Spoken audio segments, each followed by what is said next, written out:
time risk, and keep projects on track. Speed, scale, ready now. Yep, Graybar does that. America is turning 250 this year, and Circa Sports is celebrating by offering all users in Missouri $250. For everyone in Missouri, all you have to do is deposit $250 on your Circa Sports app, then play through that deposit. Once you do, Circa Sports will reward you with $250 right in your account. This is available for everyone in Missouri, new and existing users. Celebrate 250 years and find out more at circasports.com today. Must be 21 or older and in Missouri. Gambling problem? Call 1-800-GAMBLER. Welcome to Extra Innings, presented by Graybar. Graybar, your distributor for electrical and datacom needs. And by Circa Sports. Circa Sports. Sports betting the way it should be. On the voice of the Cardinals, KMOX. Just not enough offense, not enough run scoring today for the Cardinals. They lose to San Diego 6-1, still take 2 of 3, but today they scored just 1 run on 6 hits. Welcome to the Circa Sports Extra Inning Show here on KMOX. My name is Matt Pauley. This is going to be an abbreviated edition of the program. We're going to be here for just a few minutes. Then we'll get you the 5 o'clock news, and Kevin Wheeler will be here after that, and we'll have a Redbird Rush Hour for the entire 5 o'clock hour, and then I'll stick with you from 6 o'clock to 8 o'clock for Sports Open Line. So if you're looking to comment on the game, whether it's via phone call, text, tweet, whatever it might be on the video chat on the stream, we'll give you that opportunity coming up later on, a little bit during Redbird Rush Hour, and then certainly during Sports Open Line as well. But a few things to get through before we do call it a day on this, including getting to our Cut of the Game. Cut of the Game is sponsored by The Diamond Shop, thediamondshop.net. The Cardinals scoring just the 1 run in this game today, and it really was in an inning where they had an opportunity to score more. They just were unable to do so. Alec Burleson came up to the plate in the 5th inning. The Cardinals did not have a run on the board, and that would change very quickly. Another 0-2 pitch to the Cardinal first baseman. Swung on, and there's a hit to right field, and the Cardinals are on the board. Taking the turn at second and stopping is Herrera.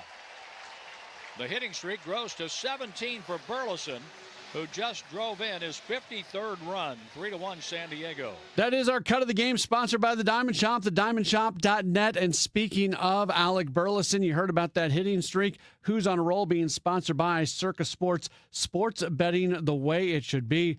Burley just keeps on hitting. He extends his career-high hitting streak to 17 games. During these 17 games, he is 22 for 71. That's good for a .310 average. It is the second longest active streak in Major League Baseball right now, behind Zach Geloff. It's the longest by a Cardinal this season, and it's the longest by a Cardinals left-handed bat since Matt Carpenter had an 18-game streak from May to June of 2013. He also gets his 27th RBI at home this season. That is tied for second in the National League with James Wood of the Nationals and William Contreras of the Milwaukee Brewers. Let's jump over to our insurance runs of the game. Don't like it as much when we're talking about it from the other side, but the insurance run of the game being sponsored by O'Connor Insurance in Creve Coeur, proudly representing auto owners insurance. This game was still tight going into the 9th inning. Chris Roycroft on the mound for the Cardinals. He would give up an RBI hit to Fernando Tatis Jr., but then Jackson Merrill comes up to the plate, and he, as I said earlier, put the exclamation point on this game. The 1-2 pitch here for Jackson Merrill. Merrill swings and hits it deep down the right field line, and it is a fair ball and a home run. Just fair. 6-1 San Diego with a 3-run 9th inning. That would be the final score. Insurance run of the game sponsored by O'Connor Insurance in Creve Coeur, proudly representing auto owners insurance. Let's go ahead and just run through some more of the numbers from this game before we call it a day for the Circa Sports Extra Inning Show. By the numbers, sponsored by Bank of Springfield. Bank boldly, bank with BOS, member FDIC. For Kyle Leahy, he was able to register his second career quality start today, matches his career high with 6 innings pitched. Von Herrera, hit by his major league high 19th pitch this season. Just wild that he keeps getting hit by pitches like this. Most by a Cardinals player all time to the first 72 games of the season, and tied for third most by a Major League Baseball player through a team's first 72 games. He becomes the first Cardinals primary catcher to record 5 or more stolen bases in 3 consecutive seasons since Eli Marrero did it from 2000 to 2002. Jordan Walker gets his 6th outfield assist. That is tied for the major league lead and 2 shy of his single season best of 8 in 2023. That was his rookie year. Mason Wynn extends his on-base streak to 12 games at Busch Stadium, longest active streak on the team. Lars Nootbaar has reached base safely in all 6 home games this season. And the Cardinals, they had their 6-game home winning streak snapped. As they end up losing today, they fall to 13-18 in day games this year and 10-14 in series finales. That's going to do it for the Circa Sports Extra Innings Show. We'll get the 5 o'clock news with Michael Calhoun in just a moment or so. And then Kevin Wheeler and myself will be back for Redbird Rush Hour. And then I'll stick with you for a Sports Open Line tonight. So you don't want to go anywhere. We got a lot more coming up here on your home of the Cardinals, KMOX. The Diamond Shop, making St. Louis sparkle for over 100 years, offers a wide selection of engagement and wedding rings, fine jewelry, and watches to suit your style and budget. Visit us at 12 North Central Avenue or schedule a virtual appointment at thediamondshop.net. When you own a business, there's no shortage of things you have to handle every day. Sometimes it can make you feel like a juggler in a 3-ring circus. At BOS, we're here to give you a hand. Whether it's reducing your exposure to check fraud, setting up direct deposit, or helping make credit card processing seamless, BOS is here for you, your employees, and your customers. Are you ready to stop juggling so many things? Then make the bold move and switch to BOS today. Visit bankwithbos.com. Member FDIC, equal housing lender, all loans subject to credit approval. Looking for something new? Lombardo Homes is excited to introduce 2 brand new opportunities in St. Charles County. Discover Crooked Creek at Cottleville Trails, featuring stylish new townhomes from the high 300s and access to incredible amenities that make Cottleville Trails one of the area's most sought-after communities. Or find the space you've been dreaming of at South Point Estates, where expansive 3+ acre home sites and top-rated Wentzville schools create the perfect setting for your custom dream home. Visit lombardohomes.com to learn more about these exciting new communities. KMOX AM St. Louis, KMOX FM Hazelwood. 3 minutes after 5 o'clock, we've got windy conditions out there. It's 85 degrees downtown at the Arch. Better hold on to something if you are headed outside, says Dave Murray. Michael, we have 2 big things going as we go through our Wednesday afternoon and into the evening. First, our strong and gusty winds all afternoon. Some gusts could be pushing 40 to 50 miles per hour. These winds are just from the south. They are not associated with any thunderstorms. Cool front comes in tonight. Scattered showers and thunderstorms, and some of the storms could be strong to severe. Prime time, 6 p.m. to midnight. I'll have all the details coming up. The Metropolitan Sewer District has issued a precautionary sewer backup advisory for the several blocks that surround the street collapse at Broadway and Biddle. MSD's Beth McCoy tells KMOX this is an unusual advisory. Right now, with this street collapse and water main break, we have a 12-foot by 12-foot sewer that is going to be taken offline. We're doing that to protect the hole and ultimately to try to reduce any more damage to that hole that could threaten the integrity of the interstate. McCoy says this means there's a 12-foot sewer main that is not operational. Now, during dry weather, that would be fine because MSD has pumps to make sure regular flow is being diverted. But during rain, that's not the case. There are 3 zones, red, orange, and yellow. Red being the highest risk. The risk expected to continue until the sewer main is repaired and returned to service. Maria Aquina, KMOX News. Missouri Attorney General Catherine Hanaway is announcing another illegal gambling bust, this one at a business called Sit and Spin in Park Hills in St. Francis County. Officers seized 13 gambling machines, a payout kiosk, and nearly $25,000 in cash. The owner, Robert Orr, now faces 13 felony counts of promoting gambling. Hanaway says her office is also seeking forfeiture of the cash. She says she'll keep targeting illegal gambling operations statewide. St. Louis Public Schools gets good news about the reopening of their main office. A press release is announcing the district has received their final environmental test results after shutting down earlier this month when Legionella bacteria was detected in their central office's water. The test found no detectable bacteria in their drinking water samples with, quote, very low concentrations, close quote, in their cooling tower treatment tank below thresholds that would be concerning. Still, the press release says the district will continue to replace the cooling tower treatment tank and monitor their systems. They anticipate employees returning to the building after the 4th of July weekend. Sean Malone, KMOX News. ABC News, I'm Michelle Franzen. Details of the memo of understanding between the U.S. and Iran released after President Trump wrapped up at the G7 summit in France. The 14 points include a full ceasefire in the region, renewed talks, and reopening the Strait of Hormuz. President Trump was also asked about $300 billion in frozen Iranian funds that could be released. We have their money. We have taken their money. It's not our money. It's their money. And we froze it. At a certain point in time, I guess we're going to have to give it back. You know, if we didn't give it back, nobody would ever invest in the dollar again. The Federal Reserve Board, citing the economic impact of the war, voted to leave interest rates unchanged following the first meeting with Kevin Warsh as the new Fed chair. Fire officials in Washington state updating efforts on battling the wildfire burning near Spokane. One person missing, and the fire chief estimates a dozen homes have been burned. Evacuation orders could be lifted later tonight. This is ABC News. And it's time for the Wall Street Wrap, sponsored by Stifel and Ophthalmology Associates, with Stifel Director of Investments, Eric Roberts. So how do we finish up today?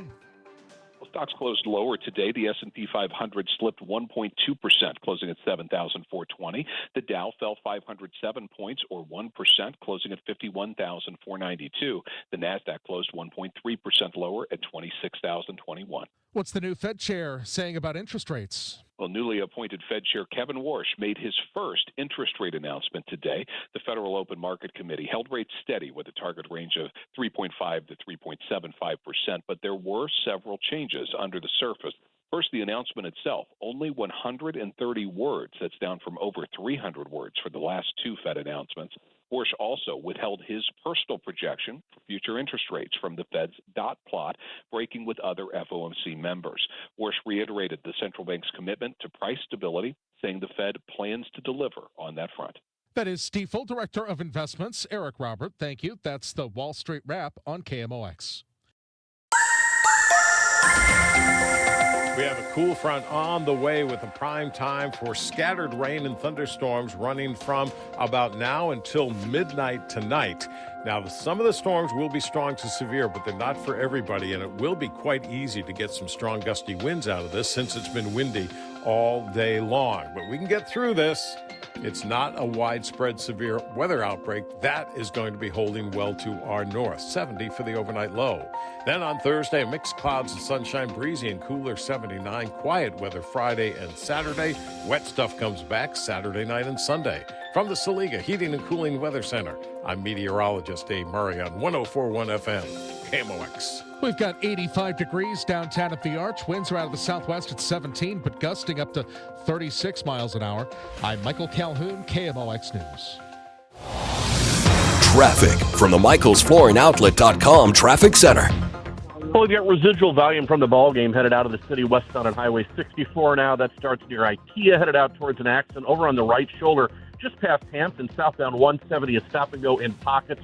Starting at about Olive, headed down to 64. You're heavy headed to the Metro East, northbound on Highway 55 from the 44 merge up through the Poplar Street Bridge. Busy on the Poplar as well, eastbound 55-64, as well as from about the Enterprise Center, headed towards downtown St. Louis, eastbound on Highway 64.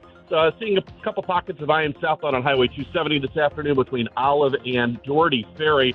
Not stop and go in that whole stretch, just off the pace. South of there, not bad, headed down towards Highway 44. Out west, westbound Highway 70, not bad this afternoon. Delay-free between the Blanchette Bridge and Wentzville. A pocket of IM westbound on Highway 44, just past Winghaven, headed out towards Lake St. Louis. This update is brought to you by the Community America Credit Union. I'm Frank Ladd in the MichaelsFlooringOutlet.com Traffic Center. Community America Credit Union helps you and me, shortstop Mason, win. So win big. Cash back, free checking, win. No service fees or minimum balance, win. So yeah, you really can win with Community America. So can I. That's a win-win. News, traffic, and the latest on the Redbirds. This is the Redbird Rush Hour on KMOX. Sponsored by Busey Bank. Building community with Busey Bank. Beyond the game.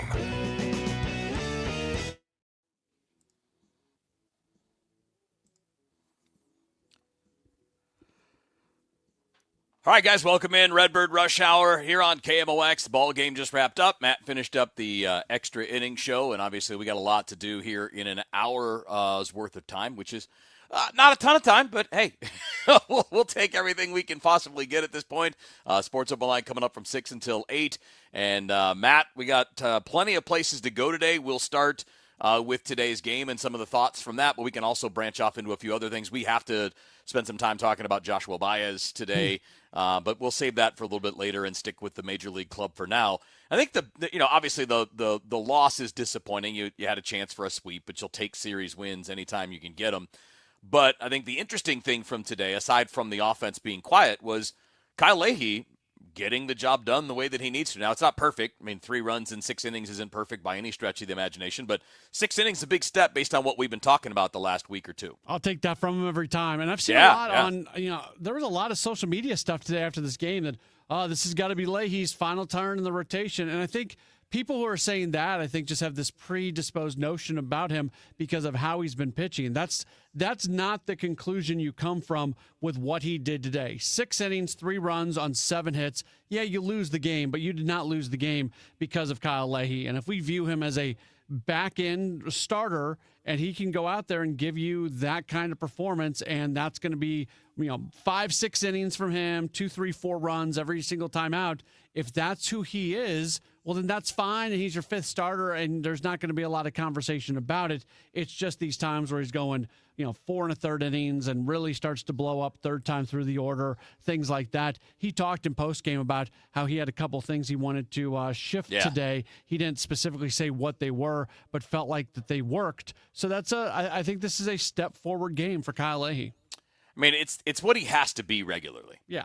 He has to be this regularly. He's not a dominant guy, which means the most important thing for a guy that's, let's just call him what he is. He's their 5th starter. If you're a 5th starter, 6 and 3 is fine. 6 innings and 3 runs is fine. Yep. He just needs to be able to be this more. So like today is more of the argument that would work. And I'm not talking about the team's view, not yours, not mine, not Bernie's, not Tom's, just the team's view. This is the kind of start that reinforces that they want him to be a starter. And look, Kevin, there was something, I don't know if you heard it, there was something that Oliver Marmol said in postgame today that was very notable and very telling when it comes to Kyle Leahy. I wasn't sure who asked the question. Somebody asked the question, was there any talk about Leahy going back out for a 7th inning? And Ollie's answer was, we're going to have a pitch limit on Leahy by the end of the year, so we need to pick and choose our spots if we're going to push him like that.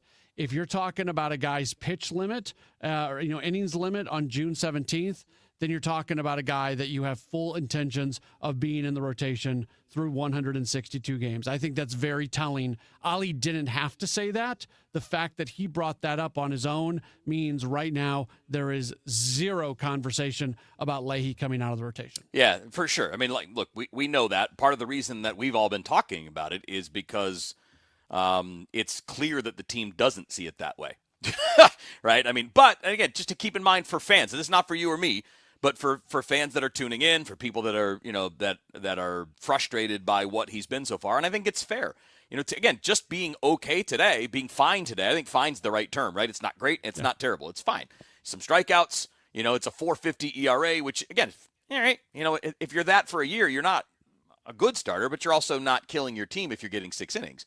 That's the more damage that's done, is when you're burning the bullpen because somebody's not getting you the innings they need. If we're looking at it from the team's view, they haven't shown any sign that they're willing to change this or looking to change this. That said, they didn't show a sign that they were going to move off of Pages until they did, right? They said hey, we love him. He's a big part of this team. Like they're going to always treat it that way. We can't worry too much about what they're saying, because what they're saying, they believe, but it changes. As Ollie just acknowledged the other day, Matt, with Blaze Jordan. Their view on him changed, and they can change on Leahy too, but today doesn't push change. Today is more, I guess, reaffirming what they already think. Yeah, I think that comment that he made was more unprompted than even some of the stuff that he would say about Pedro Pages. I mean, the plan right now for them is very much.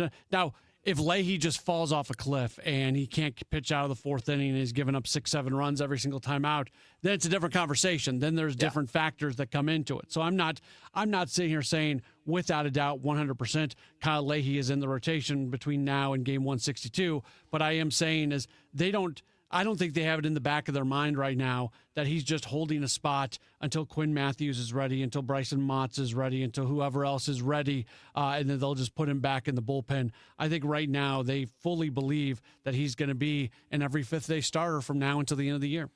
Yeah, I mean, you know, and I'm sure people listening know, I think he's a reliever, but they don't. They're going to let it ride for a bit. And we've seen this with other guys, Matt. We've seen it with guys last year. For example, they stuck with Palante all year last year. He was terrible last year. Yeah. They didn't move off him.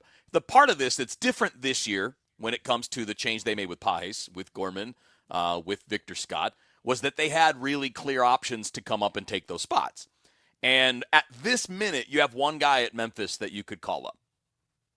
Right? I mean, like a starter that's on the roster, pitching well, that you can think that's Dobbins. Motts, it seems to be very clear that they're not looking at him in that way at this moment. And Matthews hasn't been consistent enough. As much as he gets swing and miss, and he had 3 good outings in a row, but he was pretty mediocre again last night. In fact, probably worse than mediocre.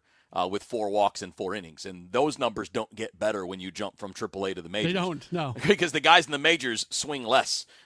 They don't chase as much out of the zone as AAA hitters. They actually used to be, back when Memphis was in the Pacific Coast League, if you were playing teams like Colorado Springs and Albuquerque, sometimes the ERAs actually did get better when you got to the big leagues. ERAs maybe, but right. walk rates don't change much. Even they don't change in your favor when you go to the big leagues. That was the only time I've ever seen where consistently guys' numbers would get better from AAA to the big league. But they're in the International League now. They're not playing in those places, and that's the IL is the pitchers' league of the AAA league. So take what every pitcher is doing and realize there's not a guarantee that they're going to be able to replicate that in the big leagues. Right. And what needs to change is for Leahy or Liberatore for that matter, but I don't think they would change both, certainly not at the same time, if they were going to do it at all, is it's going to have to get to the point that it got with the other guys, where the guy pushing makes it impossible to turn them down, and then the guy that gets pushed out was just not competitive. And I think that's what it's going to take. That's Matt Pauley. I'm Kevin Wheeler. Stick around. We got a lot more to do. We'll take a look at the series against the Royals coming up. We're going to talk about Joshua Baez, and we'll check out some of the comments on the stream as well. Hang with us. It's Redbird Rush Hour here on KMOX. This is the take care of my family goal. This is the enjoy the life I've built goal. This is the set up a foundation goal. This is Busey, where your goals become lasting legacies. Through bespoke plans that maximize your wealth, through partnerships that give you peace of mind. Because building wealth, tending to it, and passing it down secures a brighter future.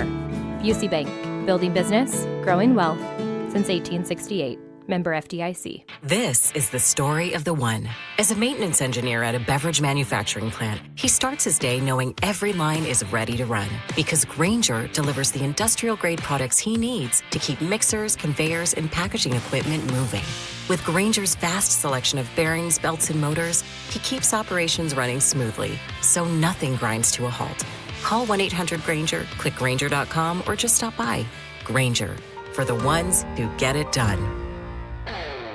This is the story of the one who keeps multiple buildings running smoothly day after day. Plumbing that flows, HVAC that hums, cleaning supplies that keep surfaces sparkling. That's why she counts on Grainger. With easy reordering online and 24/7 support, Grainger helps her keep the products she needs on hand. So shelves stay stocked and buildings stay ready. Call 1-800-GRAINGER, click Grainger.com, or just stop by. Grainger, for the ones who get it done. I never thought of myself as the type to settle down. Never knew where the team's next lunch was coming from. But then I met you, Easy Cater. Workplaces everywhere are saying, I do want delicious food at work. And they're ordering from beloved restaurants with Easy Cater. You were reliable. You had great options for every budget, even when marketing ops did keto again. We got through that together. With you, it's just so easy. Easy Cater, will you keep showing up at my workplace forever? Find love at first lunch. Order at easycater.com. Amendment 4 on the August ballot hides some ugly facts. It would create a new minority veto power, but only for ballot issues that are citizen-led. I just say no to that. Amendment 4 permanently ends majority rule for citizen-led ballot issues. I'm a no on 4. Politicians put Amendment 4 on the ballot to severely limit citizens' constitutional power. I say no on 4. 4 is a power grab by politicians. It lets one congressional district veto reforms backed by the majority of voters statewide, giving as few as 5% of voters control over the rest of us. That's why I say no to 4. 4 would make it nearly impossible to rein in out-of-control politicians. I say heck no. 4 takes away our constitutional power we've used for over 100 years to pass reforms that politicians wouldn't. Keep majority rule and your power. Just say no to Amendment 4. It's an ugly politician power grab. Paid for by Missourians for Fair Governance. Traffic from the MichaelsFlooringOutlet.com Traffic Center.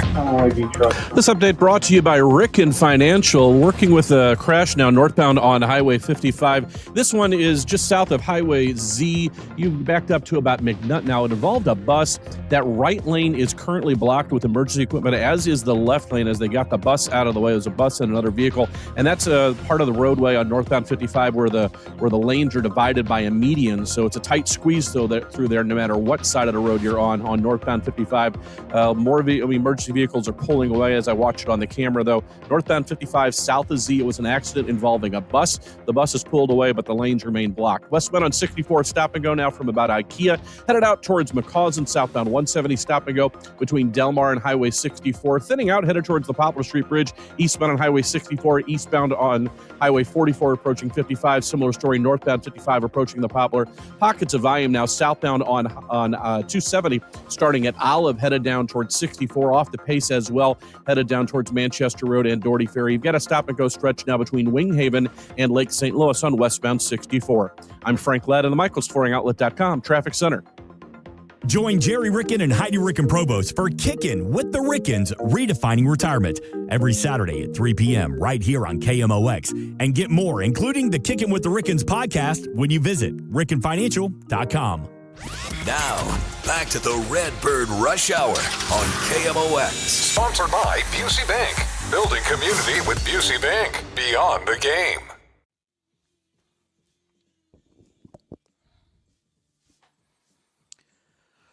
All right, back in on Redbird Rush Hour. Matt Pauley, Kevin Wheeler with you here. Matt's got Sports Open Line coming your way in just a few minutes.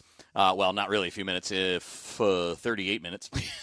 Actually, a little bit more than that with the top of the hour news coming up at 6 o'clock. Anything else from this series today you want to get into? I know our KMOX guys text group, we were talking a bit about Roycroft as another rough outing for him today. And, you know, given the number of pitches that he threw, 42, he's probably down for at least a few days, which means he may be down in Memphis soon, depending on who they want to think about bringing up. Yeah, and look, I've been a Roycroft guy. I have been, because, I mean, his ceiling is so stinking high with some of the things that he can do. But it's at a point now where he is just, it's not happening. It's not happening at the major league level, and I'm so bummed for it because I think he can be really, really good. I don't know what the disconnect is. He is, you know, he gives up a lot of hits, and he gives up both loud contact hits and soft contact hits. He has no luck whatsoever. But even if he did have luck, he'd still be giving up hits. This is not a bad luck thing when we're talking about Chris Roycroft. It's just not when you've got a 21% walk rate in the majors. Now, granted, very small sample size, but it's still terrible. Yeah. So, like, I would think there's a very good chance that he is not with the team tomorrow, back at Memphis. I don't know if they can get Ryan Fernandez when he's eligible to come off the injured list. That's right. One guy that could possibly do something. If they're going to make a more extreme measure, there's a couple guys at Memphis who are not on the 40-man roster who I'm sure they would be interested to see what they look like in the big leagues. But that could potentially cost Roycroft a 40-man roster spot. So, we don't know if the Cardinals are at a point yet where they would want to move off of Roycroft. I mean, you don't love moving off a guy who's got the under the hood stuff that he has, but this is not a small sample. Like it keeps happening, Kevin. It continues to happen that he struggles. So I don't know. I think they're in a really tough spot right now when it comes to him. Well, you know how I am. I just don't think it's that tough. He's 28, man. This is not a guy who's 24 figuring things out. And he had a 6.57 ERA at Memphis this year. 31 hits allowed in 24 innings at AAA does not seem to me guy we have to protect. not at 28 years old. Yeah. Man. I just, I'm not trying to be mean. I'm not trying to run a guy out. I think, we saw a couple years ago, 2024, we saw that he can be a major league pitcher. But it's now 2 years that he hasn't been that, and he hasn't even been good at Memphis. I mean, it was a 5.59 ERA at Memphis last year with more hits than innings pitched and 24 walks in 46 innings. That's last year. Throw that into this year with 31 hits allowed in 24 innings, and he's not even striking out a batter an inning in the minor leagues right now. I think he clears waivers. I know he's 6'8" and throws 97, but he doesn't know where it's going, and he's not even dominating at the minor league level right now. Yeah, I mean, there might be some organizations out there that would maybe like to get their hands on him to see. Sure, maybe a last place team, something like, and that's fine. But you've got options now, right? Yeah. Max Ratchik is having success at AAA. Luis Gastelum is having success at AAA. Maybe they're not perfect, but they're not this bad. Or maybe if they are, we just don't know it yet. But, I mean, I don't think it hurts to find out. And, look, again, I don't have anything against Roycroft. I'm just going by performance. And, we're talking about a 6.10 major league ERA for him in 3 seasons. 6.10. And I know that 2024 showed glimpses, but glimpses aren't enough when you're having this much trouble at AAA and at the major league level over a 2-year span when you're 28. Let me just throw this, and people are not going to like what I'm about to say, and that's fine. But it is true. When you know that you've got Ryan Fernandez sitting there ready to come back at some point in the relatively near future, I don't know if you want to make those 40-man moves on a Gastelum or a Radjic when you're going to have a hard time keeping him on the roster and having Fernandez at the same time. Like that's all right. One of them goes down when Fernandez comes back. That's okay. No, you don't want to make that 40. You don't want to put somebody on the 40-man roster, Kevin, for them to have a very short stint at the big league level. You make a 40-man move for somebody who's going to be sticking around for a while. Well, but you have a guy on the 40-man you can't even use. Like, I don't see the point in that at all. I just don't. I mean, I understand he throws hard. I understand that there's some interesting characteristics to what he does. Yeah. But nothing matters when you can't come close to throwing strikes on any kind of regular basis. I mean, and when he's pitched in the major leagues the last 2 years, the amount of hard contact he gives up for a guy who throws 97 is ridiculous. Kevin, this isn't a defense of Roycroft, and this isn't they need to keep Roycroft on the 40-man thing that I'm stating right now. Like what I just said has absolutely nothing to do with Roycroft. It's just simply stating the fact that I don't think they're going to want to add somebody to the 40-man roster who has a very short major league stint coming up in front of them. That's all I'm saying. I just don't understand the distinction. I mean, I get what you're saying about not being about Roycroft. I don't see why it's a problem to take guys that are at AAA who clearly have a shot to impact you this year and next and getting them in the mix now instead of a guy that doesn't help you at all. I mean, I get it. So, like, say Fernandez comes back in 2 days or 3 days, whenever he's eligible, and you have to make that move, you're still going to need a call-up again here soon because somebody's going to have a long outing where they can't come back from it, or somebody's going to have a hamstring or something. I mean, it's not like they're going to be banished forever if they come up for 3 days and then have to go back. Yeah, and maybe that is the way the organization looks at it. And maybe you're spot on. I think for them to take somebody who's not on the 40-man roster and put them on the 40-man roster, they're going to have a clear runway in front of them to make that move. For the record, I think you're right. For the record, they're going to do what you're saying, and I don't see them moving off of that. That's typically what they do until they have no other choice. But I also know those two guys are pitching well, and they know better what's up with Fernandez, right? If they know he's going to be out for another couple weeks, sure, yes, yeah. I think you make the move. But they might know if he's ready in 2 days, and if they do that, then you're right. They'll probably call up Motts or somebody like that for a day or two just to give you coverage. Yeah. Oh, well, is he eligible yet? He should be close. Okay. So him, yeah, he would be the other choice for sure. No doubt about it. Matt Pauley, Kevin Wheeler with you here. We're going to talk about Joshua Baez coming up. It's Redbird Rush Hour on KMOX. The legendary Fast Eddie at Fast Eddie's Bon Air and St. Louis baseball legend Jason Isringhausen. Izzy, what's going on, man? You know what, Eddie boy, I've been pretty busy. Got to get out there and got to do the mowing. Yep, I'll tell you what, when you get done mowing the grass. Well, I do my best Forrest Gump impression with all of that mowing I have to do around the property. Do it for St. Louis, do it. Like Mama said, life is like a box of chocolates. You never know what you're going to get, except at Fast Eddie's Bon Air. What are we going to get at Fast Eddie's? Let me get it right. You can come on over to Fast Eddie's Bar Bon Air, located on the other side of Clark Bridge in beautiful Alton, Illinois. When you're done mowing the grass, come over here and lounge around with me on the beautiful outdoor patio with all the big screens, the live music playing, the hot chick on a stick. What about that fancy surf and turf you came up with? Man, I'm telling you what, that is meat and seafood on one stick. And it's called the Eddie. It's the king of all foods. Like Mr. Shannon always said, if you're 21 in the mood, come on over to that Clark Bridge and come see Fast Eddie's Bon Air in beautiful Alton, Illinois. Santana, Oneness Tour 2026. The power, the energy. Come celebrate your favorite hits from Woodstock to Supernatural and beyond. With very special guest, the Doobie Brothers. This Saturday, Hollywood Casino Amphitheater.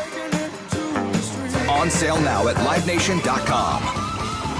Santana and Doobie Brothers, Oneness Tour 2026.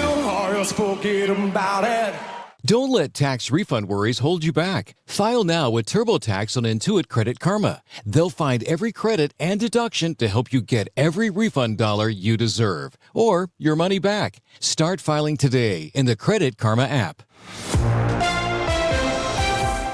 At 5:31, we've got windy conditions downtown at the Arch. Right now, 84 degrees. A tornado watch is in effect until 10 o'clock for much of the KMOX listening area, including St. Louis City and County and all of our Metro East communities. That is a watch just to the north of the immediate St. Louis Metro. There is a tornado warning. This is for Pike County in Missouri until 5:45. And the severe thunderstorm capable of producing a tornado is 7 miles north of Griggsville, 13 miles north of Pittsfield, moving to the east at 50 miles an hour. Town impacted by this potentially is Versailles. Again, tornado warning until 5:45 for Pike County, just to the north of the immediate St. Louis Metro.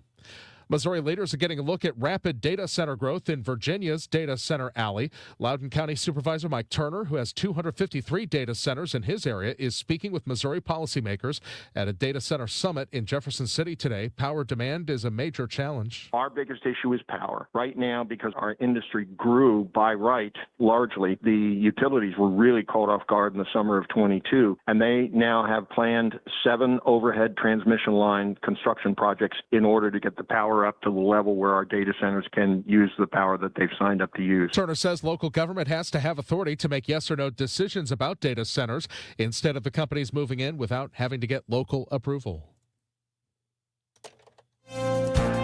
From ABC News, for the first time since Kevin Warsh became the new Federal Reserve Chair, the board held a policy meeting and issued a decision to keep interest rates unchanged for now, but the board signaled possible rate hikes ahead. ABC's Michelle Franzen. The economy on the mind of the Federal Reserve Board during their 2-day meeting. Members voted to keep interest rates unchanged. Kevin Warsh held his first meeting as Fed Chair and at a press briefing says despite strong economic indicators, they will keep rates steady. Economic activity is expanding at a solid pace, despite elevated uncertainty that owes in part to the conflict in the Middle East. At least half of the Fed officials who are forecasting interest rates now say they expect interest rates to go up this year. Michelle Franzen, ABC News. New Orleans is preparing for Tropical Storm Arthur, the first Atlantic storm of this summer's hurricane season. Arthur is moving up the western Gulf Coast with maximum sustained winds of about 45 miles an hour and is expected to make landfall tonight. New Orleans is not expecting severe impacts, but Mayor Helena Moreno says the city's Office of Emergency Management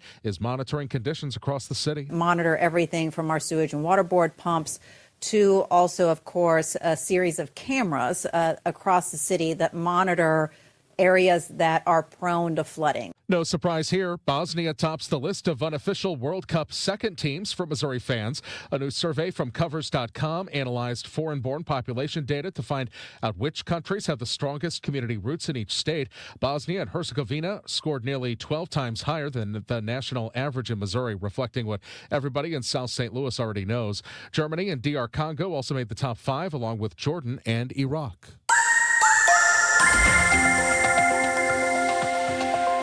And, of course, we have that tornado watch that is in effect until 10 o'clock for much of the KMOX listening area. Tornado warning in effect to our north in Pike County around Versailles. And the forecast for this evening, low temperature of about 70 overnight. Right now it's 84 downtown at the Arch. I'm Michael Calhoun, KMOX News. From the FIFA World Cup to competitive business environments, grand ambitions lead to game-changing achievements. At Bank of America, we're there to support businesses at every step, providing insights and expertise to help you gain an edge. He shoots, he scores! What would you like the power to do? Explore winning business solutions at BofA.com/gamechangers. Bank of America, official bank of the FIFA World Cup 2026. I know that hiring can be challenging. You need someone to match your role perfectly. Well, now you can meet them fast on ZipRecruiter. Build your team, build it sooner. Meet your match on ZipRecruiter. Just head to ZipRecruiter.com/free right now to try it for free. That's ZipRecruiter.com/free. Meet your match on ZipRecruiter. Try it free. Attention all dog owners. If you have ever listened to the radio or TV for any length of time, you've probably heard of America's #1 dog supplement, Rough Greens. Greetings, naturopathic Dr. Dennis Black, Amazon best-selling author and founder of Rough Greens here. And if your dog suffers from bad breath, itchy skin, licking paws, joint pain, or low energy, the truth is their food is probably to blame. You see, all commercial dog food is dead food. That's why I created Rough Greens. One daily scoop gives your pup the live vitamins, omega oils, probiotics, and enzymes that will bring their food back to life. Don't believe me? Let your dog try it before you buy it. I'll send you a free Jumpstart trial bag, risk-free. You just cover the shipping. Go to roughgreens.com. That's RUFFgreens.com. Use discount code NEWS. Don't wait. Give your dog the gift of vibrant health. Order now. It'll be at your house in a few days. Go to roughgreens.com. That's RUFFgreens.com. Discount code NEWS for your free Jumpstart trial bag today. Rough Green. We make any dog food better. A common question I receive is, how is the market right now? It just seems so volatile. Hi, I'm Christina Straight, owner of Straight Realty. If you want to buy or sell but feel overwhelmed by the whiplash of the market, then let's talk. With over 23 years as a broker, I have the exact experience you need to help you navigate this tricky market. Call me at 314-441-4444. 314-441-all-4s. And remember, why pay more than two? Commissions are not regulated and are negotiable. Straight Realty is a licensed broker in the state of Missouri. You know, here in St. Louis, word of mouth still matters, and I'm pretty careful about who I recommend, especially when it comes to something as personal as estate planning. I'm Tom Ackerman. My family has been working with the Lederman Law Firm for over 20 years now, and the reason is simple. They don't just create documents and send you on your way. They help make sure your plan works. Because let's be honest, life changes. Family needs and circumstances change. Laws change. But most estate plans don't change over time as needs, circumstances, and laws change. They're outdated, sitting in a drawer. People assume they're fine, and their plan will work when they need it to work. At the Lederman Law Firm, it's not a one-time transaction. It's an ongoing process. They build a plan to protect your family and your assets, and then for a fixed annual fee, they help keep it up to date as both your life and assets change. Check out the Lederman Law Firm at LedermanLaw.com or give them a call at 314-514-9100. The choice of a lawyer is an important decision and should not be based solely on advertisements. For dependable, no-pressure home comfort solutions, turn to Huff Heating and Air Conditioning. Locally owned and family operated for over 40 years. Our team will work with you on a plan that fits your home's needs with financing available. And as always, your family's comfort is our family's business. Learn more at huffheating.com. Here's a World Soccer Championship Team Spotlight, brought to you by the first ever Infiniti QX65 and by Lowe's. Give your yard its own moment with the new limited time deals from Lowe's. Argentina arrives as defending champions, anchored by its aging but peerless creative forward, the greatest of his generation. Behind him, a disciplined midfield and explosive wide attackers make them a threat from every angle. Each week during the Redbird Rush Hour, we put a spotlight on someone who's making the community better using sports. It's building community with Busey Bank beyond the game. Join us this week for another story of someone who's finding a way to make a big impact on the community we all call home. Brought to you by Busey Bank. Broadcasting from the Scott Credit Union Studio, 104.1 FM KMOX. Traffic from the MichaelsFlooringOutlet.com Traffic Center. Well, we're still seeing an issue northbound on Highway 55 at McNutt. That right lane is blocked in the construction zone. So you're in that stretch through there. The right lane and the left lane are divided by a barrier. So that right lane is divided by a barrier from the left lane. So that right lane, they damaged the barrier with that bus crash that was just there right at the end near, south of Highway Z on northbound 55. So that's what's causing those delays. Northbound Highway 55 now from south of Herculaneum through McNutt, headed up towards Highway Z. Out of the city this afternoon, not bad. We're starting to thin out now westbound on Highway 64. Just an off-the-pace stretch passing the Science Center. Southbound 170. Reports of a crash there near Forest Park Parkway. So that has you backed up to about Olive. South of there, you're busy in that left lane approaching eastbound 64. Completely thinned out, headed towards the Poplar. Eastbound on Highway 64, northbound on 55. Similar story eastbound on Highway 70, approaching the Musial Veterans Bridge. You do have that normal pocket of the road construction, though, eastbound on Highway 64 in the Metro East at Illinois 157. We're sponsored by Financial and Tax Strategies. I'm Frank Ladd in the michaelsflooringoutlet.com Traffic Center. If your retirement plan is mostly what if and a little fingers crossed, you deserve better answers than that. Check out Wealth and Wisdom Saturdays at 7 a.m. here on KMOX. I'm Gary Goldberg. Call 800-966-1690. It's 5:41 in Mid-America. The time check being brought to you by Paramount Men's Medical Center. Now, back to the Redbird Rush Hour on KMOX. Sponsored by Busey Bank. Building community with Busey Bank. Beyond the game.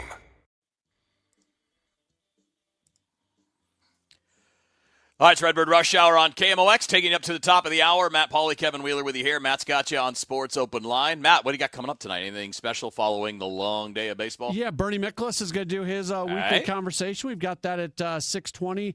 And then Josh Jacobs, who has just started doing work with Cardinals.com and MLB.com covering the team, he's going to join us at about 7:05. We'll talk Cardinals baseball with him, and we'll, of course, leave it wide open for listeners to call in and text and tweet and do all of that sort of stuff like we normally do after weekday day games. So awesome. We got a fun show tonight. Good. A lot more baseball coming your way on KMOX.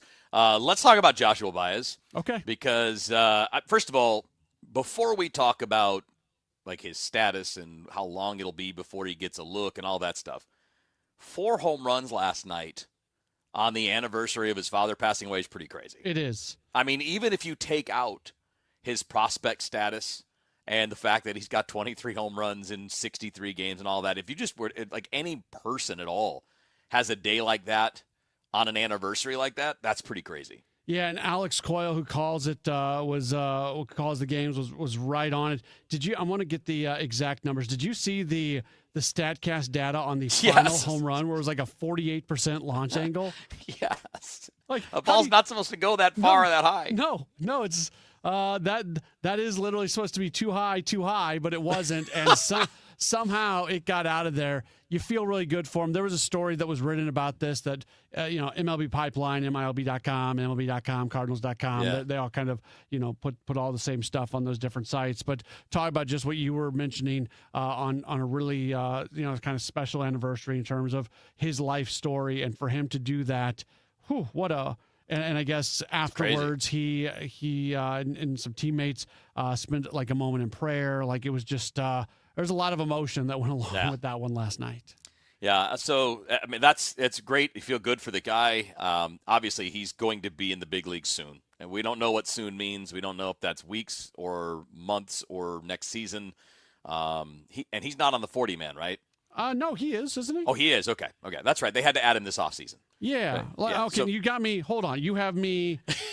I thought they had to add him this past offseason. I'm checking real quick. I believe he is. Yeah, he's on the 40-man. Yeah, okay. Good. Because I was going to bring this up up. Yeah, I was going to bring this up as a part of the conversation, whether about when to call him up. Not for the reasons we talked about with Gastelum and Ratchik, but more collective bargaining. And the fact that he's on the 40-man means we'll see him this year at some point. You don't know when, but we're going to see him at some point.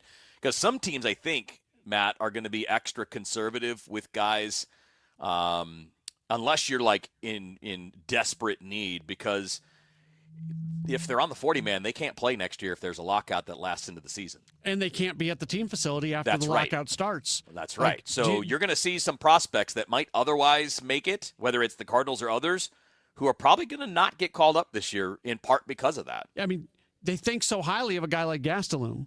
Right. If he does not have a for sure defined role in this bullpen for the rest of the season, in many ways there could be more value in him not being on the 40-man, just so you can make sure that he can be walking into the facility at Jupiter, Florida on December 2nd.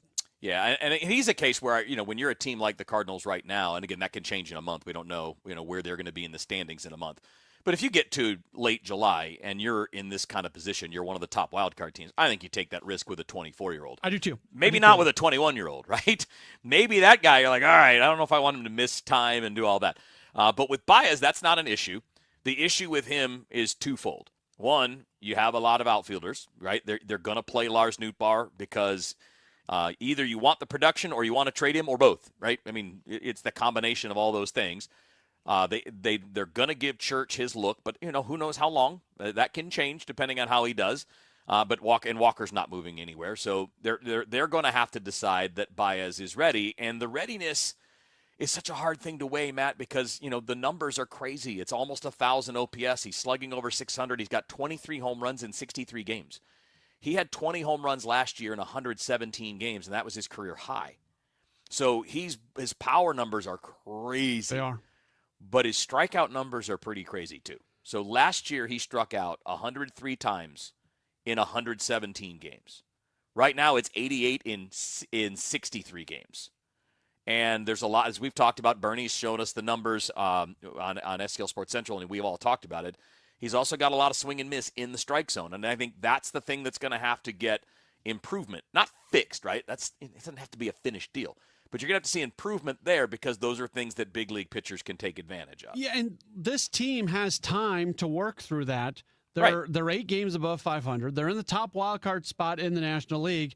And you've got a guy in Nathan Church since returning off the injury list on June 9th, and it's a tiny sample size because it's only 9 games. But in his 9 games since returning, dude's got a 321 batting average and a 780 OPS. You're not, no matter how good of a job Baez is doing at AAA, you're not making that move when Church is putting up some version of those numbers. Now, that may change after the trade deadline. Maybe something happens with Nootbaar at some point. I mean, things can change as we go along. Or maybe Church struggles. I mean, there are a lot of things. Yeah. But at 5:47 p.m. on Wednesday, June 17th, you are very comfortable with the numbers that Nathan Church is putting up right now. Absolutely. And again, since he's come off the injured list, he's hitting, did you say that? Like 300? 321 with a 780 OPS since coming back. So if he's doing that, they're not going to be in any big hurry. I understand it. Look, we all want to see the guy, and we think he would make them better, but they've also dramatically improved the bottom of their order here recently. So the desperation in that regard is not really there, right? I mean, Blaze Jordan is off to a good start. Nelson Velasquez has been off to a good start since coming up. So the bottom of your order is getting better. Which probably kind of lowers the temperature on that. But if they called him up tomorrow, I'd be very happy. I think we all would be. But, again, understanding the reality of how the team is evaluating this, because I think, and I know we got to take a break, so I'm paying attention, Johnny. I don't think they want him to go through what Jordan Walker went through. I would agree. And you also have to figure out where he's going to play because are you comfortable playing Nootbaar a lot more in center field if you want to? I think Baez plays center field if that comes happen. I mean, he's a much better runner than Newt. He's playing center now. I mean, he's not since Scott's back. Scott's been playing center every day. Yeah, he played today though. He played there today, and Scott was out of the game. So I mean, I think that he's capable in center. In fact, better than Newt in center, just based on what I know. I mean, he stole 54 bases last year. Yeah, so I would push back on that. I would not say he's better in center field than Newt. Okay, cool. Yeah. We'll find out at some point, right? Yeah. One way or the other, although we might not because it might be him coming up when Newt gets traded, so we may never find that out. All right, we got one more segment to go before Sports Open Line.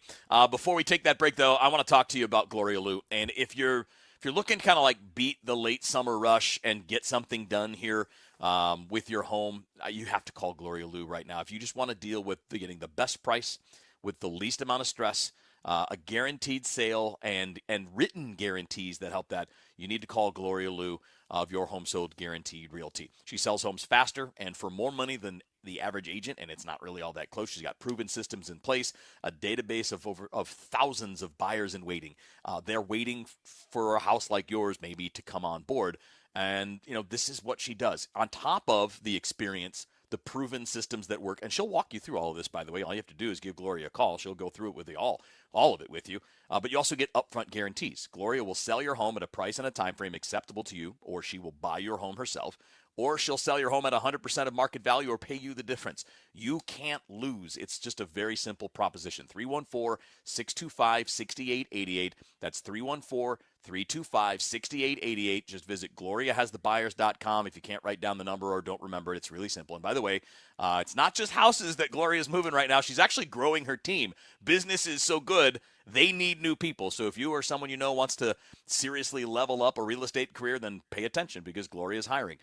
You've got motivated inside sales and listing agents that are available right now. If you want to work with a proven winner and be with the best in the business, you can also give Gloria a call at 314-325-6888. And with the guarantees, remember, as always, Gloria and seller must agree on price and possession date. If you are looking for a place for independent living for older adults, the place is Fairwinds River's Edge in St. Charles. It was voted U.S. News and World Report's best independent living for 5 consecutive years. They have social events for the residents there, wellness programs. Just go to fairwindsriversedge.com. Schedule a tour and hear about all of the great new updated spaces, all the dining, the social events, the best. fairwindsriversedge.com. Each week during the Redbird Rush Hour, we put a spotlight on someone who's making the community better using sports. It's building community with Busey Bank beyond the game. Join us this week for another story of someone who's finding a way to make a big impact on the community we all call home. Brought to you by Busey Bank. Traffic from the MichaelsFlooringOutlet.com Traffic Center. Well, there's a flatbed on the scene now of this accident, southbound 170 at Forest Park Parkway, still blocking the right lane, as well as blocking the end of the entrance ramp from westbound Forest Park Parkway onto southbound 170. So you have to dodge into traffic pretty quickly there as you as you come around the Cloverleaf on westbound Forest Park Parkway onto southbound 170. But the truck is up on the flatbed, so that's good news. So that should be out of the way pretty quickly. Still seeing delays southbound on 170 from about Delmar through the Parkway. Westbound on 64, you're on the brakes down between Kings Highway and an earlier incident just west of the Tam Avenue overpass, so it's sluggish through that stretch. West of there, not bad, headed out towards 170. And still seeing delays down south in Jeffco, northbound on Highway 55. That right lane at McNutt is blocked. You've got a little bit of a delay approaching that scene. Once you get into the road construction zone at McNutt, where the lanes are divided there, you're pretty okay, but that right lane remains closed. Still dealing with volume on the Metro East, eastbound on Highway 64, approaching that roadwork at 157. I'm Frank Led in the MichaelsFlooringOutlet.com Traffic Center.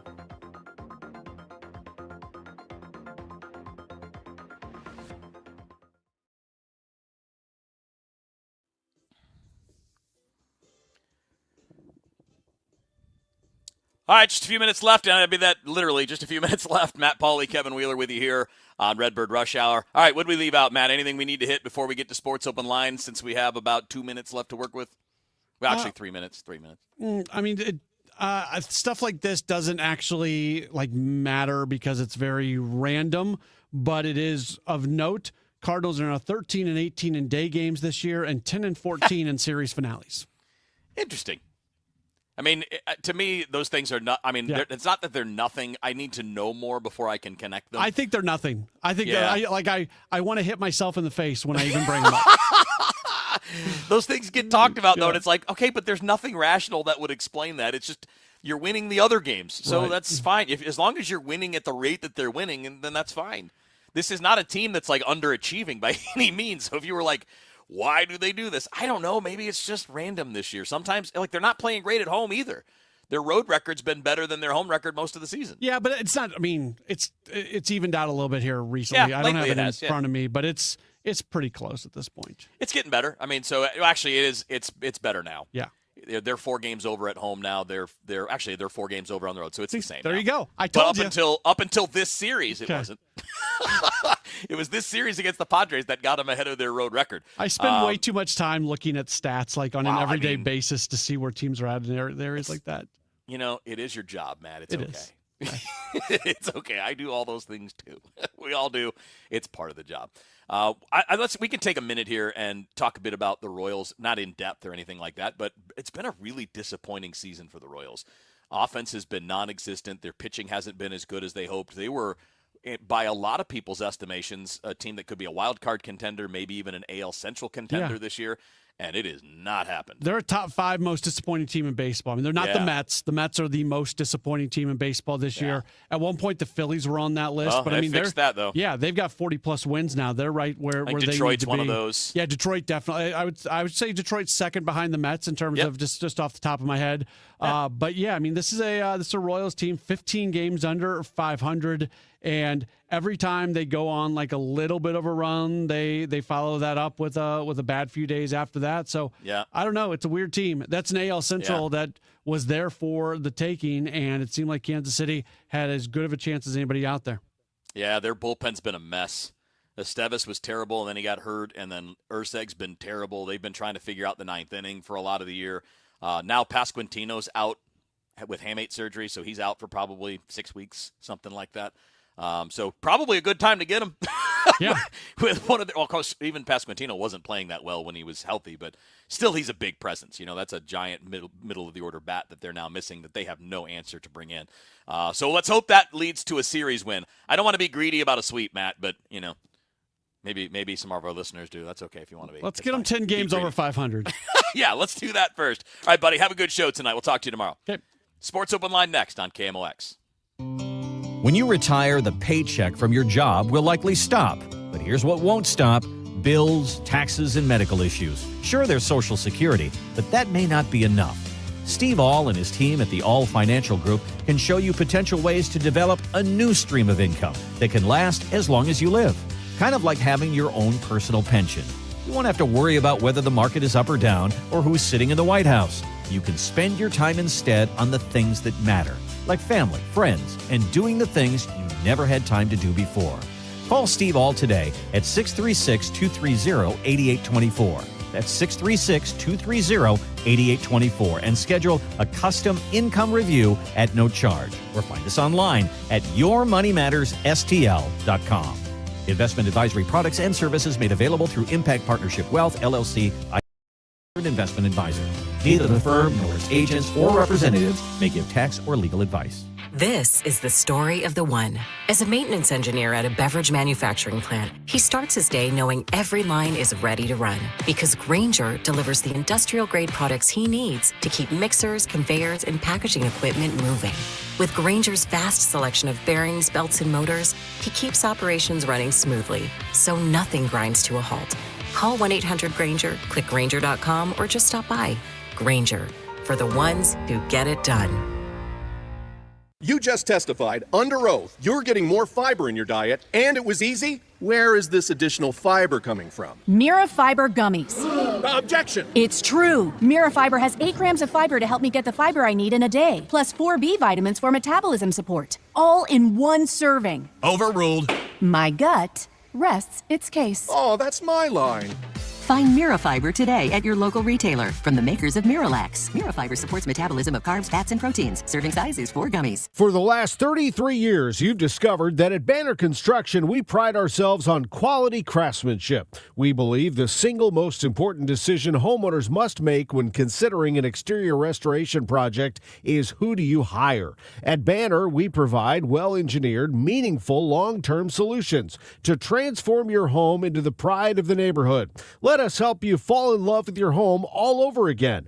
Call or visit bannerconstruction.com and have a banner day. Come out to Hot Shots on Lindbergh this Friday between 12 and 2 p.m. to celebrate 150 years of Budweiser. Don't miss out on a fresh day of brewed Budweiser and a chance to win great prizes while mingling with KMOX sports talent and sports manager Tom Ackerman. And while you're there, don't miss the chance to stay and watch the U.S. versus Australia game on the big screens while enjoying a Budweiser. All happening Friday at Hot Shots on Lindbergh. For more information, go to KMOX.com/events. When you enter a place of business, you're owed a legal duty that the place of business is safe for you to shop in. I'm John Morgan of Morgan & Morgan. If you suffered an injury at a place of business, our duty is to protect you after that harm. Morgan & Morgan, for the people.com. Traffic from the MichaelsFlooringOutlet.com Traffic Center. Southbound 170, they got that accident out of the way at Forest Park Parkway. That's the good news. All lanes back open there, as is the ramp that had been partially blocked from westbound Forest Park Parkway, headed on to southbound 170. Dealing with delays northbound on Highway 55. Those delays remain near McNutt. That right lane is closed at McNutt after a bus struck that median wall north of McNutt. So that's what's causing the delays there on northbound 55. Westbound on Highway 64, you're on the brakes. Those heavy pockets remain at about Hampton. Headed west of there, it opens up, making your way towards 170. I'm Frank Ladd on the MichaelsFlooringOutlet.com Traffic Center. Celebrating 100 years of informing and entertaining. KMOX AM St. Louis, KMOX FM Hazelwood, the voice of St. Louis. ABC News, I'm Michelle Franzen. The Trump administration disclosed terms of the proposed memo of understanding between the U.S. and Iran. It calls for an immediate ceasefire on all fronts, including Lebanon, reopens the Strait of Hormuz, and resumes nuclear talks. President Trump says billions of Iranian funds could also be unfrozen if Iran behaves. The Federal Reserve Board, headed by new chair Kevin Wheeler, left interest rates unchanged, but the board signaled rate hikes could come this year. Economic activity is expanding at a solid pace, despite elevated uncertainty that owes in part to the conflict in the Middle East. Residents along the Gulf Coast are preparing for Tropical Storm Arthur, alerts stretching from Texas to Georgia. In Covington, Louisiana, residents spending the day filling sandbags to help with possible flooding. In Washington state, fire crews are battling a fast-growing wildfire outside Spokane. The upriver fire has triggered evacuations. Fire officials say one person is missing. This is ABC News. Defense attorneys for Luigi Mangione, the man charged with the fatal shooting of United Healthcare CEO Brian Thompson, presented a new argument for the killing. If allowed, it could reduce charges or sentencing in the state murder case. This marks a dramatic change in Luigi Mangione's defense. After spending about 18 months arguing he was not responsible for the death of United Healthcare CEO Brian Thompson, his lawyers in court signaled that they're instead going to argue that he was going through an emotional episode, that he had a profound loss of self-control at the time of the alleged crime. If they're successful in arguing that to a jury, it would effectively reduce this from a murder case to a manslaughter case and reduce the amount of time Mangione would potentially have to spend in prison. ABC's Peter Haralambous. In New York, a judge sentenced Gilgo Beach serial killer Rex Heuermann to life in prison without the possibility of parole. In a deal with prosecutors, Heuermann admitted to the murders of 8 women dating back decades. Michelle Franzen, ABC News.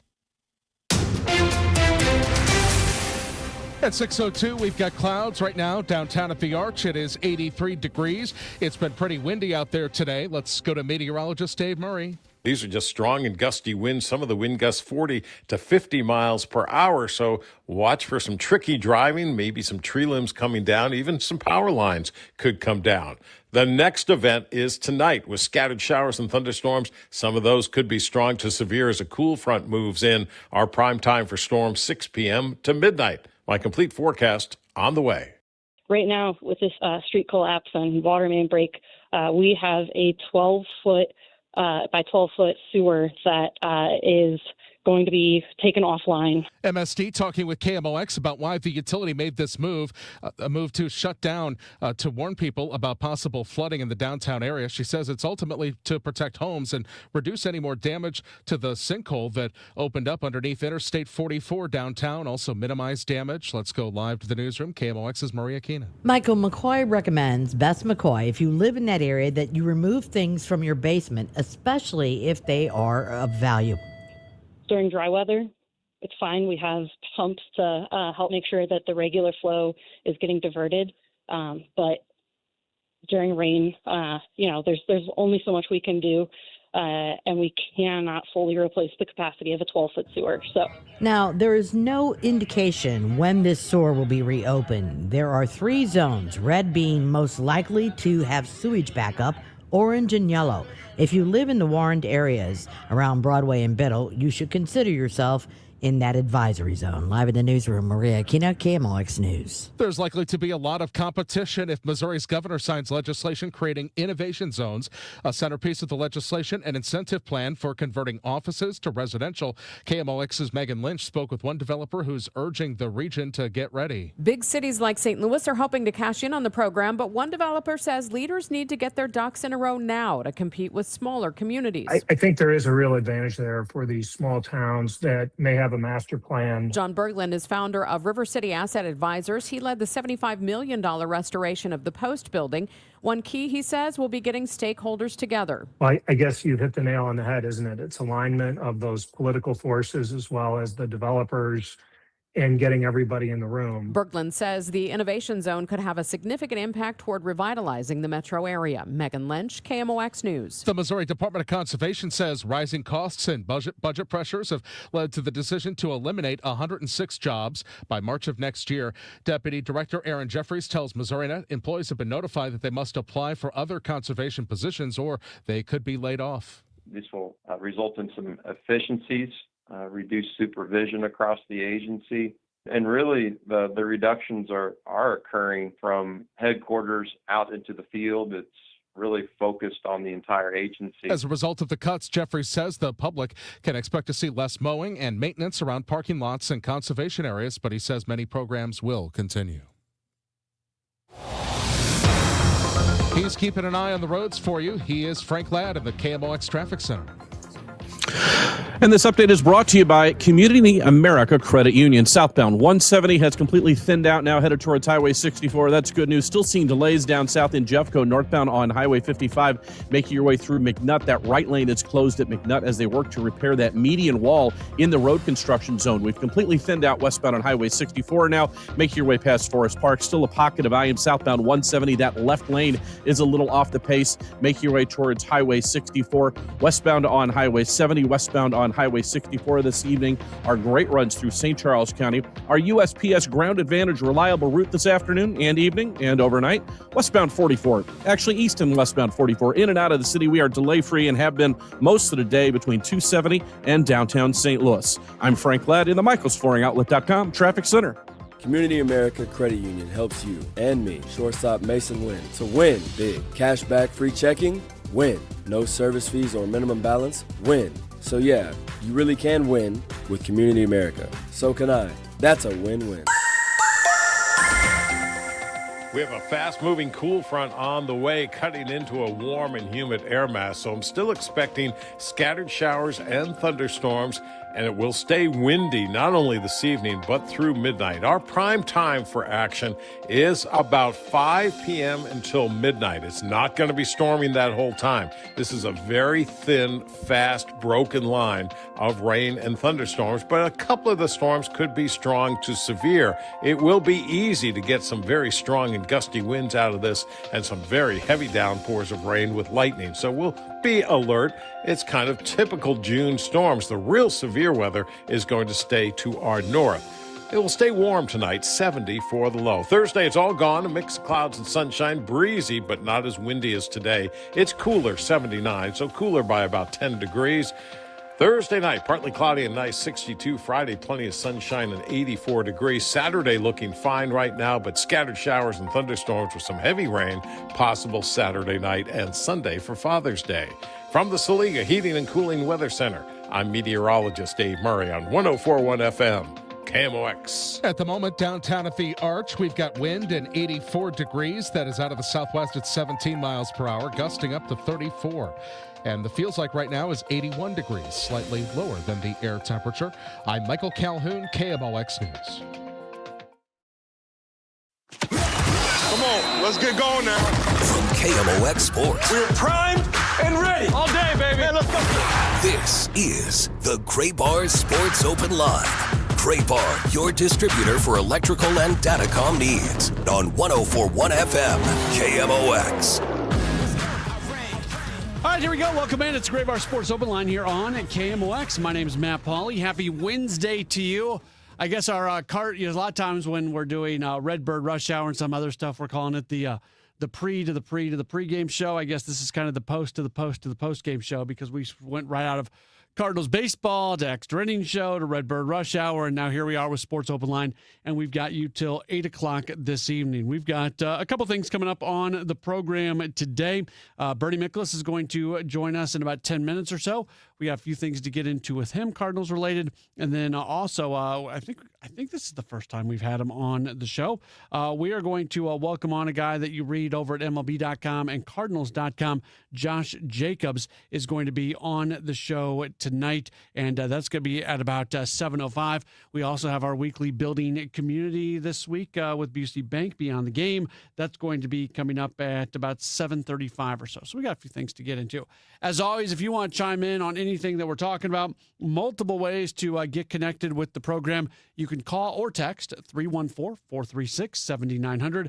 That's 314-436-7900. You can tweet at me at Matt Pauley on air, or you can leave a comment in the chat as well, and we can address some of those as we do go along. Cardinals take 2 out of 3 from San Diego, but unfortunately they are unable to really score much today. They end up losing by a 6-1 score. That final score, not indicative of how the game went, because San Diego scores 3 of their 6 runs in the 9th inning to take it from a 3-1 game to a 6-1 game, which 3-1 going to the bottom of the 9th. You never know what might happen. The Cardinals have been very good at coming back and having tough at-bats and doing all those things.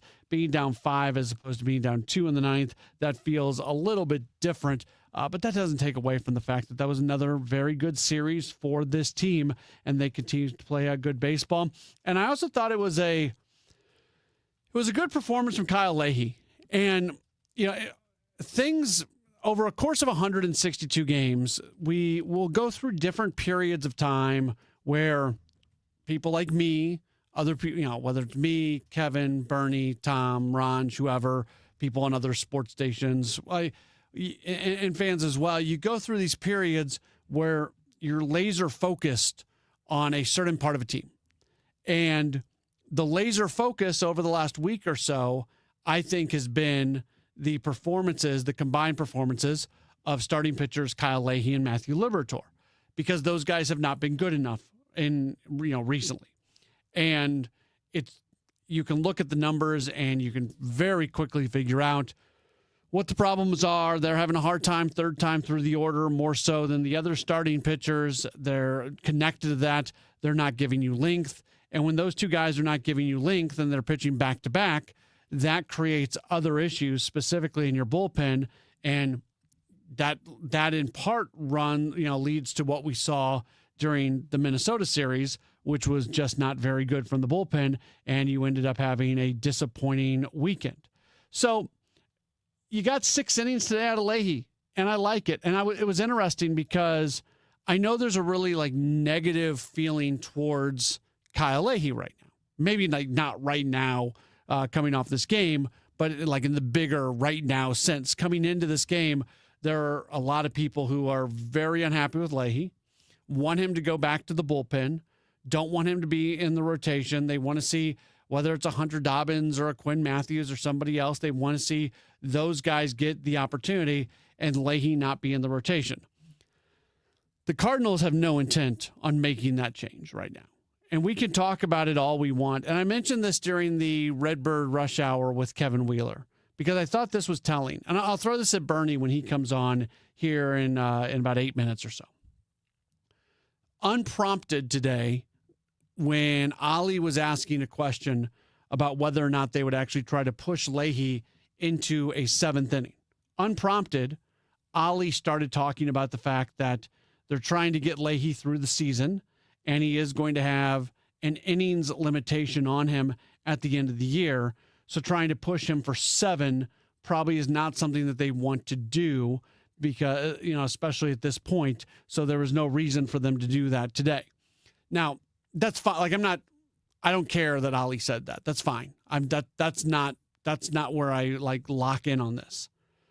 The fact that they're talking about an innings limitation for Leahy, and that being something that they're going to be up against at the end of the year, well, then that tells you that they're planning on him sticking around for a while, right?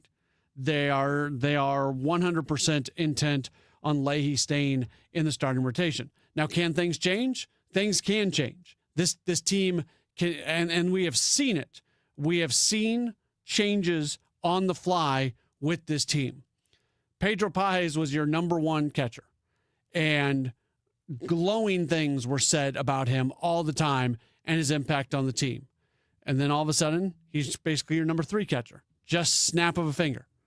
The organization had no intentions of playing Blaze Jordan at third at the major league level. None. Zero. Zilch. It was not something that was on their radar at all. We talked about this yesterday on Redbird Rush Hour and on the Extra Innings Show.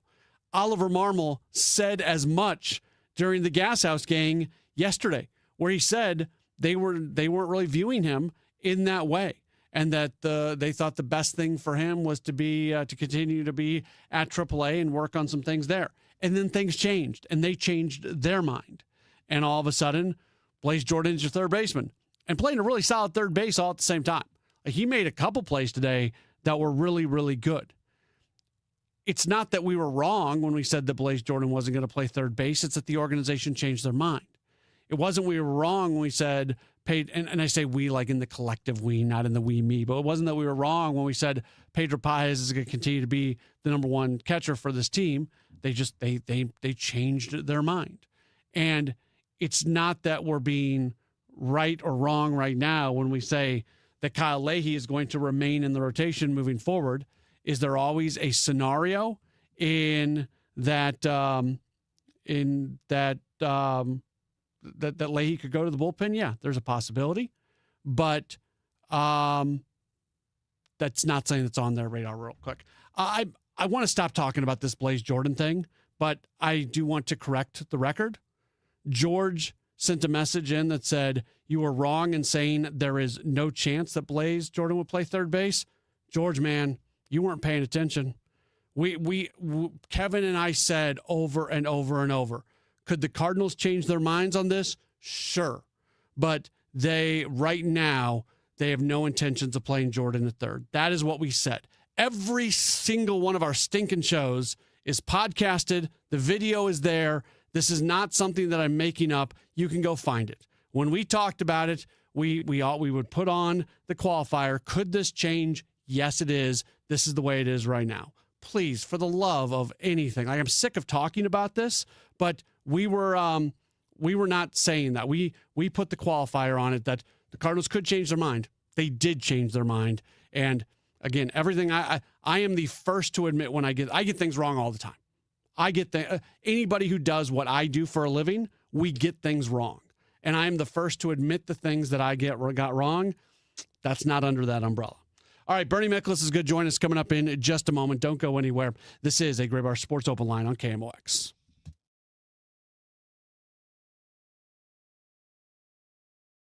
Amendment 4 on the August ballot hides some ugly facts. It would create a new minority veto power, but only for ballot issues that are citizen-led. I just say no to that. Amendment 4 permanently ends majority rule for citizen-led ballot issues. I'm a no on 4. Politicians put Amendment 4 on the ballot to severely limit citizens' constitutional power. I say no on 4. 4 is a power grab by politicians. It lets one congressional district veto reforms backed by the majority of voters statewide, giving as few as 5% of voters control over the rest of us. That's why I say no to 4.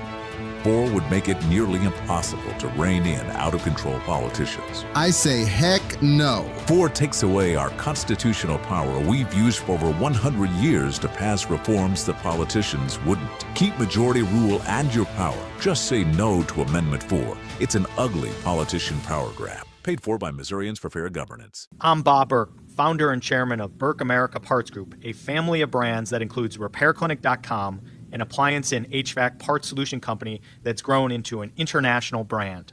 Before AmericanEagle.com, we partially launched a new technology platform developed by another firm. American Eagle helped take our technology to a whole new level with digital marketing, software development, and business insights into our key markets, appliances, HVAC, and outdoor power equipment, and did so both on time and on budget. AmericanEagle.com has the resources, experience, and talent needed to produce solutions.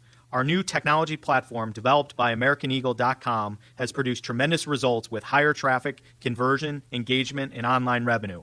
If you have any home repairs you need to take care of, check us out at repairclinic.com.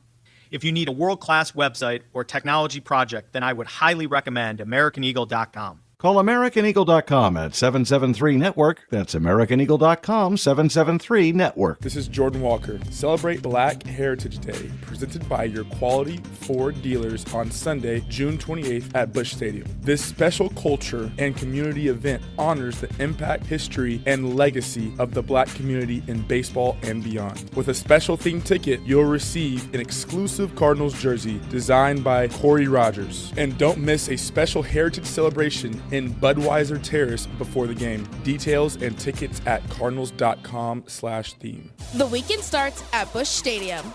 Grab your crew and kick it off at Friday Night Live. Every Friday night home game, Budweiser Terrace turns into the hottest happy hour in the Lou. With $5 beers, $5 hot dogs, $7 margaritas, live music, and more all game long. Meet up with friends, soak in the energy, and keep the night going with baseball under the lights. Good vibes, great deals, your new Friday tradition. Get tickets now at cardinals.com. Come out to Hot Shots on Lindbergh this Friday between 12 and 2 p.m. to celebrate 150 years of Budweiser. Don't miss out on a fresh day of brewed Budweiser and a chance to win great prizes while mingling with KMOX sports talent and sports manager Tom Ackerman. And while you're there, don't miss the chance to stay and watch the U.S. versus Australia game on the big screens while enjoying a Budweiser. All happening Friday at Hot Shots on Lindbergh. For more information, go to KMOX.com/events. Your health story is shaped by more than genetics. Everyday choices like nutrition, physical activity, sleep, tobacco use, and routine screenings all play a role in your future health. Seidman Cancer Center's Your Disease Risk helps you understand how family history and lifestyle work together, offering personalized insights to support healthier decisions. Knowing your risks today can help protect your tomorrow. Visit Seidman.washU.edu/YDR. If you owe the IRS, you have a legal issue, and you need the Lance Drury Law Firm. We'll protect your rights. Log on at LanceDruryLaw.com. Grammy Award-winning quintet Punch Brothers returns to Powell Hall for a special evening of genre-defying contemporary bluegrass music, featuring the virtuosic talents of mandolinist Chris Thiele, guitarist Chris Eldridge, bassist Paul Cowart, banjoist Noam Pikielny, and violinist Brittany Haas. Punch Brothers creates music and lyrics that are both intellectually daring and emotionally resonant. This is modern string music at its most thrilling, bold, brilliant, and unforgettable. Wednesday, June 24th at Powell Hall at the Jack C. Taylor Music Center. Tickets at slso.org. Are moles tearing up your yard? Don't let these lawn invaders turn your beautiful property into a mess. Rottler Pest Solutions offers professional mole control services to protect your lawn from damage. Visit Rottler.com today to schedule your free inspection. This is the story of the one who keeps multiple buildings running smoothly day after day. Plumbing that flows, HVAC that hums, cleaning supplies that keep surfaces sparkling. That's why she counts on Grainger. With easy reordering online and 24/7 support, Grainger helps her keep the products she needs on hand. So shelves stay stocked and buildings stay ready. Call 1-800-GRAINGER, click Grainger.com, or just stop by. Grainger, for the ones who get it done. Are you having trouble hearing? Hearing loss can devastate the quality of your life. Now, there's an affordable fix for you or your loved one. Rated the best hearing aids of 2026 by Forbes Health, Audion Hearing has the highest quality hearing aids at the lowest prices, starting at just $98 a pair. I actually like them better than my old $5,000 hearing aid. I could not believe how my hearing and life changed. Join over 1 million happy customers by going to audionhearing.com. That's AUDIEN hearing.com. Bernie Miklasz on KMOX is sponsored by Salika Heating and Cooling, a Daikin comfort dealer.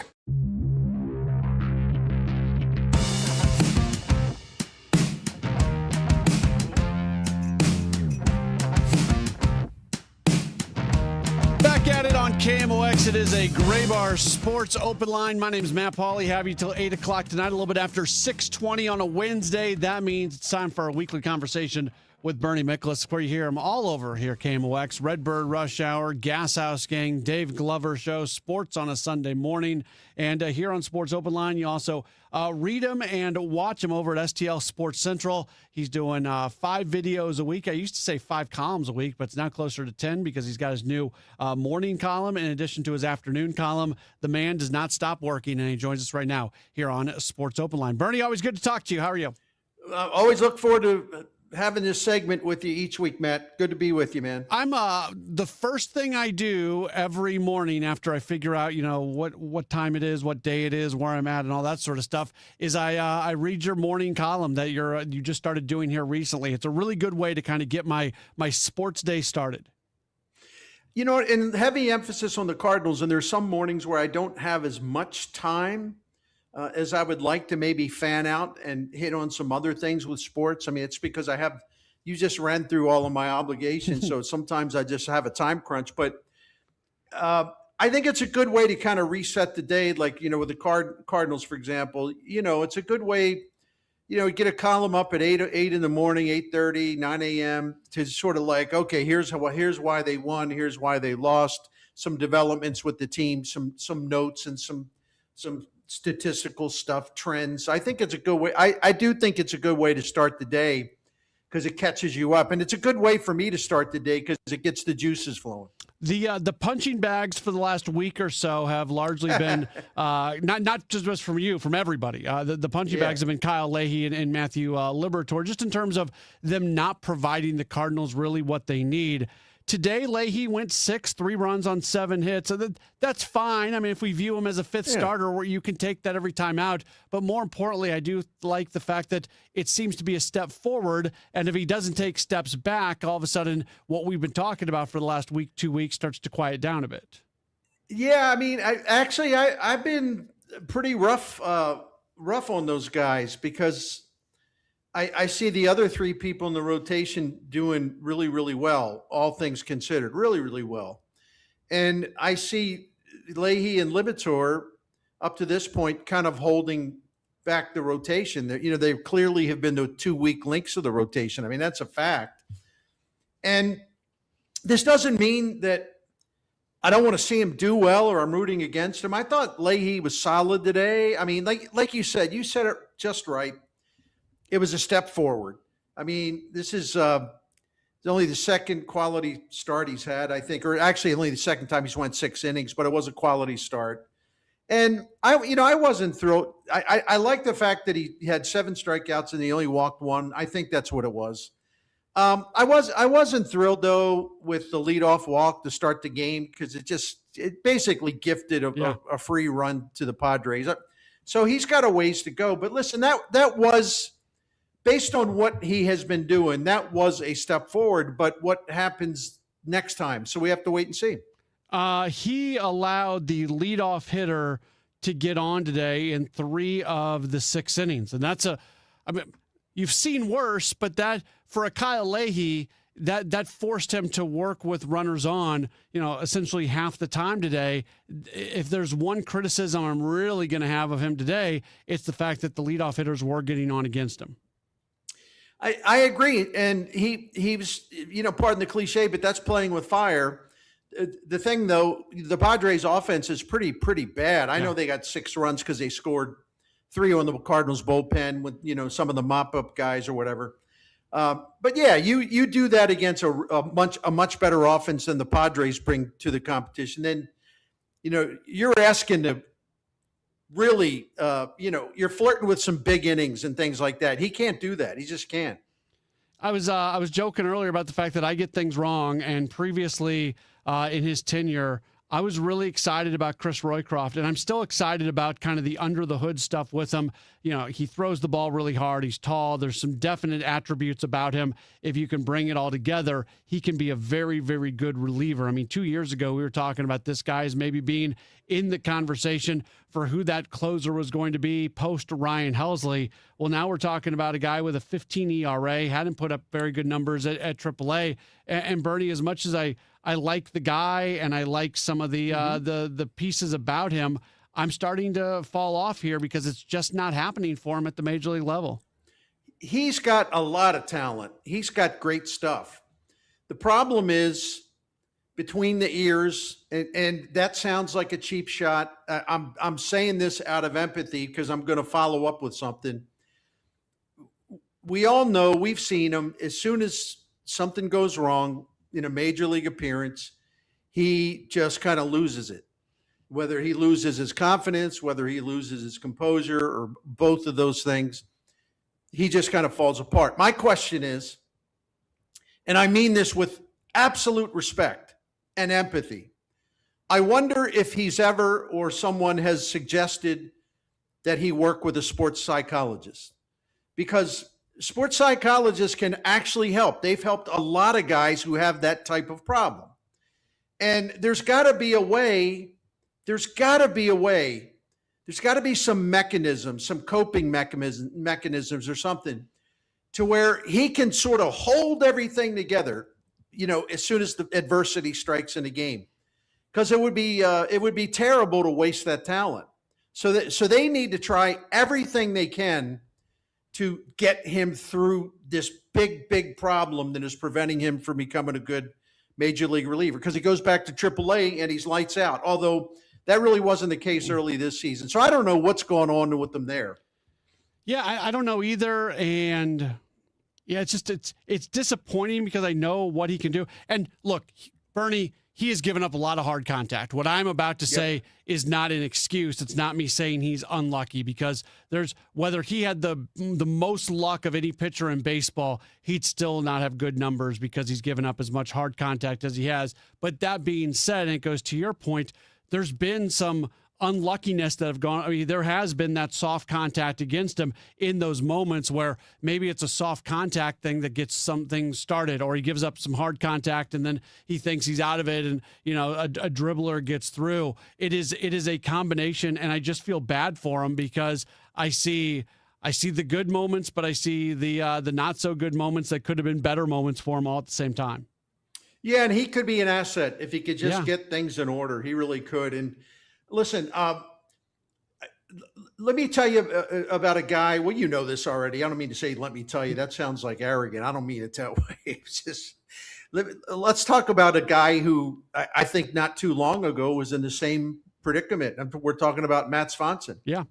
I mean, he was a dynamite pitcher for them. He was hugely valuable as a rookie in that bullpen in 2025. For whatever reason, his sinker wasn't good. He got off to a terrible start. He was getting beat up. It was ugly. I felt terrible for him. It was just like one failure after another, after another, after another. And right before they sent him down, he had two or three good appearances. And since he's been back, he's pitched really, really well. So he pulled it together. He got everything in line. And listen, we know with somebody that inexperienced, I'd say 75% of it is confidence. And if you lose your confidence, you also lose some composure. But Swanson is a great example of what can happen as long as you stick with a guy and you believe in his talent. And he also believes in his own talent and finds a way to kind of get everything back in order. I give him a lot of credit because he's been terrific lately. Yeah, this is something that maybe Ollie can talk on in the future at some point. I'd be interested to hear what he had to say. Maybe I'll get the chance to talk to him about it. This team, especially with guys that they believe in or guys that they feel like can be a big part of the big league club, they love keeping them on the major league roster, continuing to work with this coaching staff. That was the plan for Jordan Walker at the beginning of the season, and he was going to be here almost no matter what. To a certain extent, it was that way with Nolan Gorman. It was that way with Matt Swanson. It was that way until it wasn't, and then finally they get to a point where they say, this isn't fruitful anymore. We have to look at this in a different way. They can't be on the big league roster anymore. And I don't know if Ollie would speak openly on this or not, but I would be curious to know, like, what are the things? What are the moments? What do they see with those kind of guys where it's finally the value of being with our coaching staff is actually going to be outmatched by the value of them no longer being under the pressure of being on a major league team? It's a great question. I don't have a good answer. I wish I had some perspective on it because we've seen examples where that works. I think Swanson's a guy. We've seen other examples where it doesn't work. Victor Scott would be a guy. I think sometimes, frankly, it's a bit of a cop-out. I think Cardinals coaches staff is outstanding. Don't get me wrong. But, you and I and Kevin Wheeler have talked about this a lot on Redbird Rush Hour. You can coach a guy and coach a guy and coach a guy, but, at the end of the day, so to speak, you still got to have talent to be good. You got to have, you got to be able to pull your talent together and get whatever talent you have. You got to do your part to make the best of it. Coaches can only take you so far. And I think this is where Chaim Bloom comes in. I mean, Chaim Bloom's got control of the roster, although he and Ollie work closely together. But, Chaim Bloom basically intervened to try to fix the offense by bringing guys up that they could put, in the 6, 7, 8, 9 spots and, move some guys down to Memphis, bring some guys up, so on and so forth. And those kind of interventions, not that he had to intervene, not that like he did this against Ollie Marmol's wishes. It's not like that at all. But sometimes that's why I think a guy that's a little bit above the fire down on the field level can actually see better about who needs to go down and who needs to come up. Yeah, and I know those two guys have a lot of respect for each other. Yep. If there's somebody who Ollie really wants to continue to be playing and really believes in, but Chaim can come down and say, look, there's a different path here. When you have as much respect for the guy that's making that decision, I think it avoids any sense of maybe resentment. And I have to think there are situations in all sports where a coach or a manager is going to resent his GM, his president of baseball operations, football. Like, it doesn't matter if they don't have that relationship. And that's one of the cool things we've seen as this Ollie Chaim combination have marched forward together. Hey, I'll give you an example, of a very prominent example, recent example. Blaze Jordan is up here because of Chaim Bloom primarily. And Chaim Bloom had some reservations about whether, he could play defense, he could be playable, all that. He looks good defensively. I'm actually surprised. But people blame the media for saying, well, you media people said he could play. No, we media people were saying stuff along those lines because we media people are talking to people in the organization who told us that, okay? So anyway, it's called reporting. Anyway, but the more that Chaim Bloom watched Nolan Gorman sink, and it also started to affect his defense. He just started thinking, there's some things about Blaze Jordan we wish, he was better at or he needs to improve at, but we got to do something here. And this kid has done enough down there. He's absolutely done enough down there at AAA Memphis to get a shot.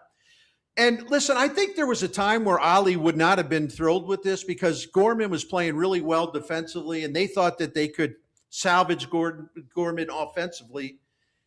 But Ollie came around on the idea of Blaze Jordan. He didn't hate or dislike Blaze Jordan. Ollie, as we know, man, when it comes to push and shove or whatever, he likes to put defense first. And I think Ollie is growing as a manager because he realizes sometimes you don't have that luxury. If the guy that the guy that you're playing because you like his glove and his defense can't hit, and he's a liability offensively. So I think Chaim kind of nudged this situation along.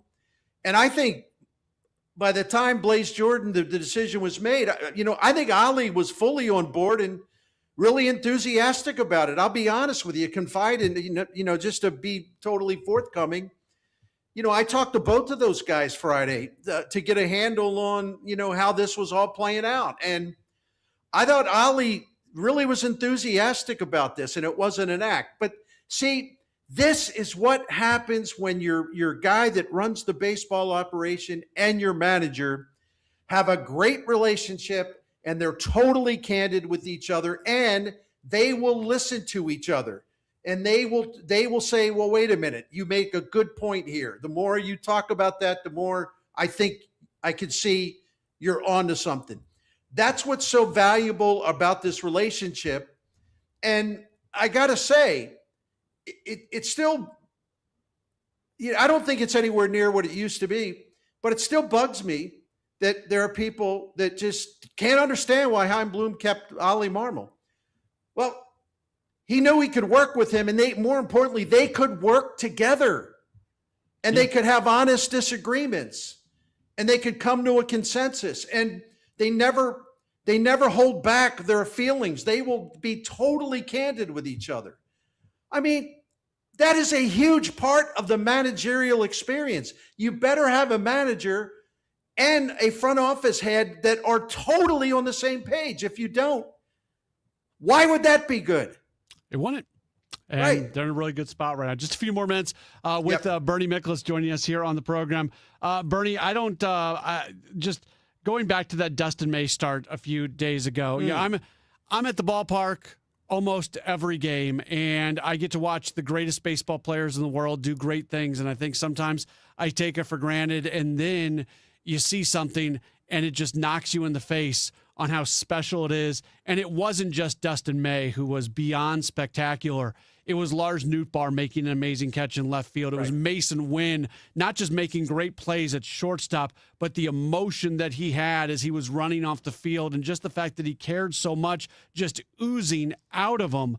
That game the other night was must listen, must watch, must consume baseball. And I can't tell you how much I enjoyed that night. What a special night that was for Cardinal baseball. I totally enjoyed it too, and it brought back some memories. This reminded me of a lot of days where the Cardinals, they had a really talented team, but they also had a great clubhouse, and they had players who really had each other's back, and they were truly, truly overjoyed when one of their teammates succeeded, and especially if they did something that helped them get through or helped them win a game or helped them contribute in a way where maybe they've been slumping.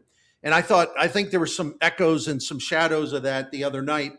And I heard something Dustin May said when I was going back and watching the TV feed of that, or the day after, I should say, where, I think Chip Carey and Brad Thompson asked him about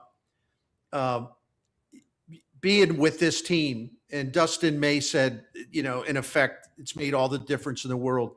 He said, these young guys, this clubhouse, it's lit a spark in me that I didn't even realize needed to be lit.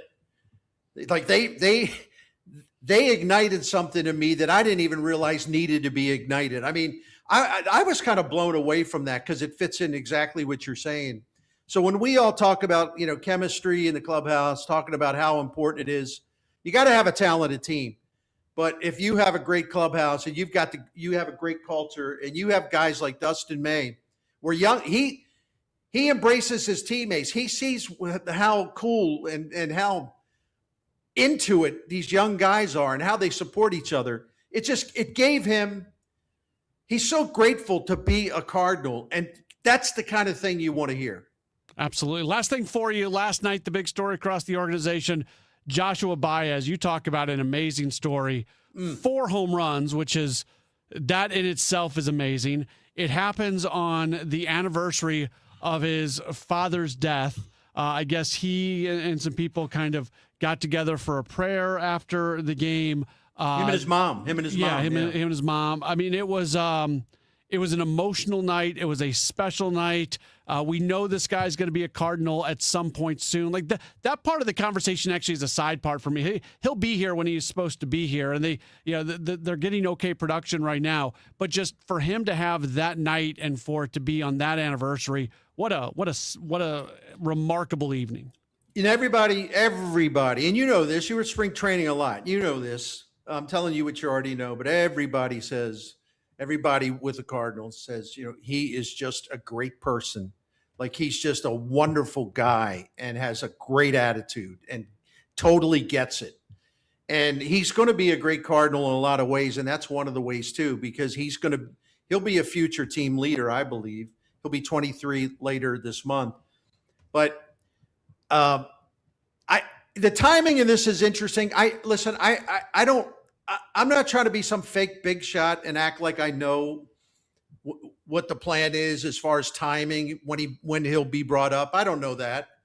It could go in any number of ways. I do know that the Cardinals wanted him to get a better handle on his plate discipline. You know what they would love him to do that he's not doing right now is drawing walks. This month, even with the home runs and everything else, he's got 1 walk and 55 plate appearances. Now, some people would say, well, if he's hitting all those home runs, why the heck do you care about walks? It isn't that I care about walks, but he swings it way too many pitches out of the strike zone. So what happens when you swing it too many pitches out of the strike zone? Number one, the contact you make is lousy contact. And, you know, he's hitting like 170 this year when he connects with a pitch out of the strike zone, and he's only got 2 home runs, and his hard hit rate is terrible. So number one, you gain nothing by swinging at it, because when you hit the ball, nothing happens. Bad things happen. And number two, when you keep swinging at stuff off the plate, instead of taking a walk and say, okay, they want to walk me, that's fine. Like Ivan Herrera would be an example. Well, that's less of a chance by not making those pitchers throw strikes, because you're chasing and chasing and chasing. Well, you are reducing your own opportunities to do damage.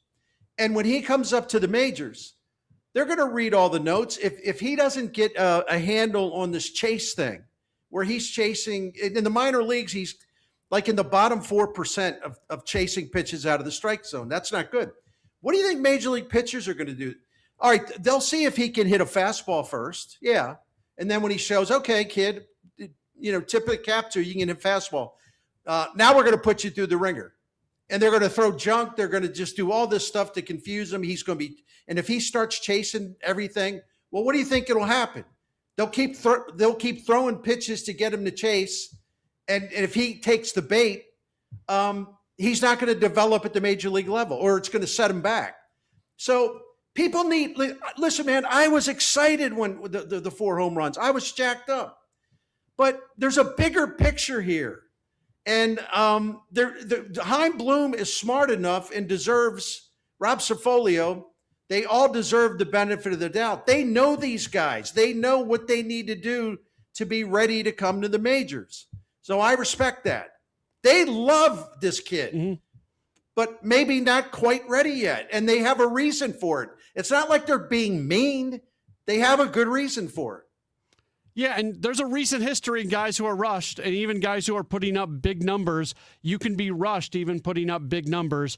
And from the moment Chaim got here, Bernie, and we got to go, but I'll just say this. Sure. From the moment that Chaim got here, he talked about how he values checking off AAA as being a big part of the development process. That is not a widely held belief across Major League Baseball, but Chaim Bloom believes in that. And I think people should get ready. There's going to be times where there's going to be guys at AAA, they're putting up numbers, but it's going to take a little while longer for them to get that big league opportunity. Right. And I think Quinn Matthews fits into that category too. I think they want to be really careful and make sure with him as well. Well, thank you, Matt. I didn't mean to go on and on. But there was a lot there to talk about when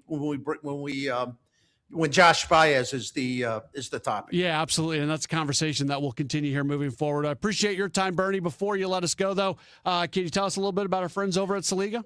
Yeah, I'm proud to talk about Saliga Heating and Cooling. The Micklases have been calling them for 19 years, and my gosh, every time we're grateful that we had them to help us. And when you call them, and we knew we'd be okay if something's not working right or something needs to be replaced.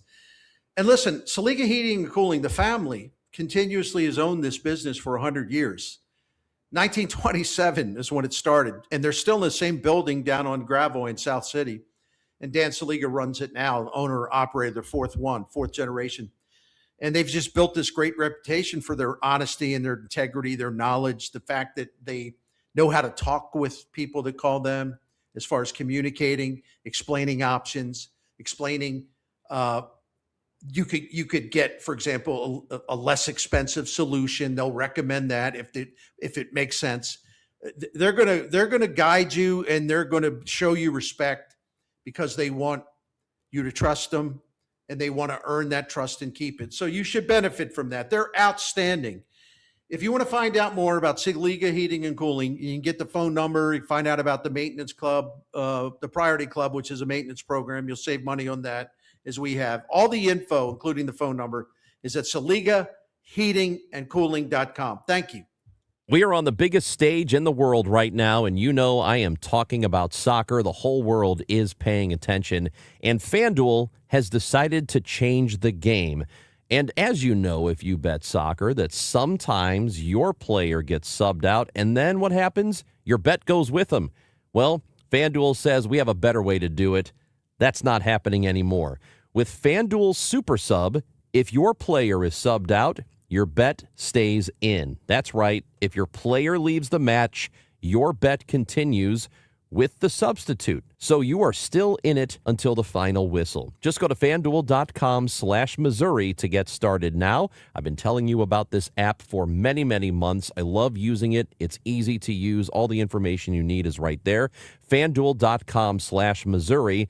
Let there be goals this summer on FanDuel. Must be 21 or over and present in Missouri. Gambling problem? Call 1-800-GAMBLER. Want to make the most of your tax refund? File with TurboTax on Intuit Credit Karma. They help you get your biggest refund, and then we help you do more with it. With a personalized plan designed to help you hit your money goals. Start filing today in the Credit Karma app. Men, if you're suffering from erectile dysfunction or PE, you're not alone. Most importantly, you don't have to live with it. Paramount Men's Medical Center restores men's sex lives in just one visit. Their painless breakthrough treatments eliminate ED and PE, even when Viagra and Cialis don't work. Here's Dr. Simovitz, specialist in men's health. Paramount Men's Medical Center's painless breakthrough treatments eliminate ED and PE, regardless of age or medical history. 98% of patients see instant results right in the office. Men are now lasting longer than they ever imagined. And the best part, at Paramount Men's Medical Center, your consultation and first treatment are free. Qualified patients even get their testosterone checked free. Call 314-720-8444. 314-720-8444. Take control of your sex life. Call now. 314-720-8444. Hi, I'm Chuck McDowell, the timeshare cancellation guy and founder of Wesley Financial Group, and I want to set the record straight. I am not an attorney. I've never wanted to be an attorney, and the truth is I really don't even like attorneys. If I sound like an attorney, I'll apologize. But what I've learned in my 15 years in the timeshare cancellation business is you don't need to be an attorney to get folks out of their timeshare. After 15 years and over 50,000 cancellations, I can tell you with confidence, we know how to get you out of your timeshare. Call us today and we'll send you our timeshare exit guide absolutely free with all your options for cancellation. Attorneys, this was meant to be funny, so please don't sue me, especially my friend Kenneth from Black River Falls, Wisconsin. Call now for your free timeshare exit info kit. 800-838-6767. 800-838-6767. 800-838-6767. From the FIFA World Cup to competitive business environments, grand ambitions lead to game-changing achievements. At Bank of America, we're there to support businesses at every step, providing insights and expertise to help you gain an edge. He shoots, he scores! What would you like the power to do? Explore winning business solutions at BofA.com/gamechangers. Bank of America, official bank of the FIFA World Cup 2026. I know that hiring can be challenging. You need someone to match your role perfectly. Well, now you can meet them fast on ZipRecruiter. Build your team, build it sooner. Meet your match on ZipRecruiter. Just head to ZipRecruiter.com/free right now to try it for free. That's ZipRecruiter.com/free. Meet your match on ZipRecruiter. Try it free. You know, here in St. Louis, word of mouth still matters, and I'm pretty careful about who I recommend, especially when it comes to something as personal as estate planning. I'm Tom Ackerman. My family has been working with the Laterman Law Firm for over 20 years now, and the reason is simple. They don't just create documents and send you on your way. They help make sure your plan works. Because let's be honest, life changes. Family needs and circumstances change. Laws change. But most estate plans don't change over time as needs, circumstances, and laws change change. They're outdated, sitting in a drawer. People assume they're fine, and their plan will work when they need it to work. At the Lederman Law Firm, it's not a one-time transaction. It's an ongoing process. They build a plan to protect your family and your assets, and then for a fixed annual fee, they help keep it up to date as both your life and assets change. Check out the Lederman Law Firm at LedermanLaw.com or give them a call at 314-514-9100. The choice of a lawyer is an important decision and should not be based solely on advertisements. Broadcasting from the Scott Credit Union Studio, 104.1 FM KMOX. Welcome back to the Gray Bar Sports Open Line. Once again, Matt Pauley on KMOX. Starting to wrap up hour number 1 of the program. Hour number 2, we've got a couple things coming up. We are going to be joined by Josh Jacobs. He writes for MLB.com and Cardinals.com. He's part of the coverage team there. Just started doing that this season. Has really done a nice job with it. Also part of the Deal in the Cards podcast. So he's going to join us just after the 7 o'clock news. And then we're also going to have our Building a Community with Busey Bank segment where we put a spotlight on an organization or an individual making the world better through sports. Always love those conversations. So that's all going to be coming up during the 7 o'clock hour. A reminder for you that Cardinals baseball tomorrow, they are going to match up against the Kansas City Royals as they are set to open up a 3-game, 4-day series. Again, they are taking Saturday off because of the World Cup game that's going to be going on at Arrowhead, which Arrowhead and Kauffman Stadium, they share a parking lot, and it's going to be crazy to have both a Major League Baseball game and a World Cup soccer game. So that's why they are doing Thursday, Friday, and then Sunday this week. That is it for hour number 1. Coming up just after the 7 o'clock news, we're going to talk with Josh Jacobs from MLB.com. It's all on the way here on KMOX. Time now for today's Spotlight on Tech, sponsored by Wesley Financial. Artificial intelligence was the leading reason for job cuts for the third month in a row in May at more than 38,000. Accounting for 40% of overall layoffs last month. Outplacement firm Challenger Gray and Christmas reports that AI has accounted for nearly 88,000 job cuts in 2026, 22% of all layoffs this year. Tech firms continue to cut more jobs than any other sector. I'm Jason Brooks.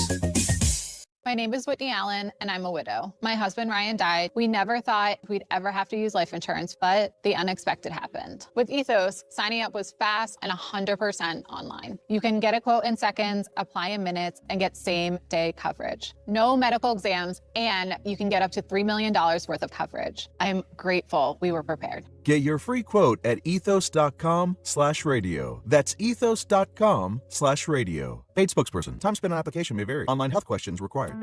Amendment 4 on the August ballot hides some ugly facts. It would create a new minority veto power, but only for ballot issues that are citizen-led. I just say no to that.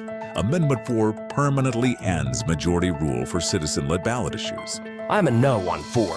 Politicians put Amendment 4 on the ballot to severely limit citizens' constitutional power. I say no on 4. 4 is a power grab by politicians. It lets one congressional district veto reforms backed by the majority of voters statewide, giving as few as 5% of voters control over the rest of us. That's why I say no to 4. 4 would make it nearly impossible to rein in out-of-control politicians. I say heck no. 4 takes away our constitutional power we've used for over 100 years to pass reforms that politicians wouldn't. Keep majority rule and your power. Just say no to Amendment 4. It's an ugly politician power grab. Paid for by Missourians for Fair Governance. Let me tell you one of the reasons I think we became the largest injury firm in the world, and it's not even close. I'm John Morgan of Morgan & Morgan. My wife and I had a plan early on. In our firm, our lawyers only work on certain types of cases. Our products liability and dangerous drug lawyers only work on those cases. Same for car crashes, workers' compensation, medical malpractice, and insurance disputes. Our thinking is for these lawyers to focus on one area of the law and live it and breathe it. Power comes from knowledge. Many lawyers do everything, jack of all trades. Not us, and we don't charge an hourly rate. You only pay us if we win. If you want to hire us, it's easy. Dial Pound Law on your cell phone, pound 529, or visit forthepeople.com on your phone or computer from the comfort of your own home. Let us get to work for you. Morgan & Morgan, forthepeople.com. Injured? Dial Pound Law or visit forthepeople.com for an office near you. With summer here and the kids home full time, your garage door will see a lot more use. Do it a favor with annual maintenance from Overhead Door Company of St. Louis. The 26-point tune-up is one price for up to 3 garage doors and openers. Get them all done. Trusted in St. Louis for 100 years. Always look for the genuine, the original Red Ribbon of Overhead Door Company of St. Louis. Since 1926, they're never going to steer you wrong. Schedule online at overheaddoorsstlouis.com. Staples presents Celebrations Made Easy. I was throwing a party for the twins and had custom invites and a banner printed at Staples. And that's when I saw Party City is now at Staples. Party City? No way! So now Staples has all your printing needs and everything you need for a party. Everything times 2. And now at Staples, save 25% on all custom banners. Party City is now at Staples. That was easy. Shop Staples in-store, online, or on the app. Some banners available same day when ordered by 12 p.m. Ins 8-1 exclusions apply.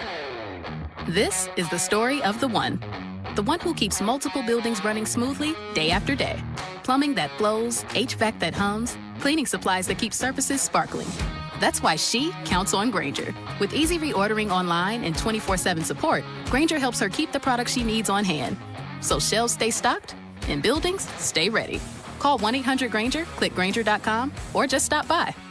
Grainger, for the ones who get it done.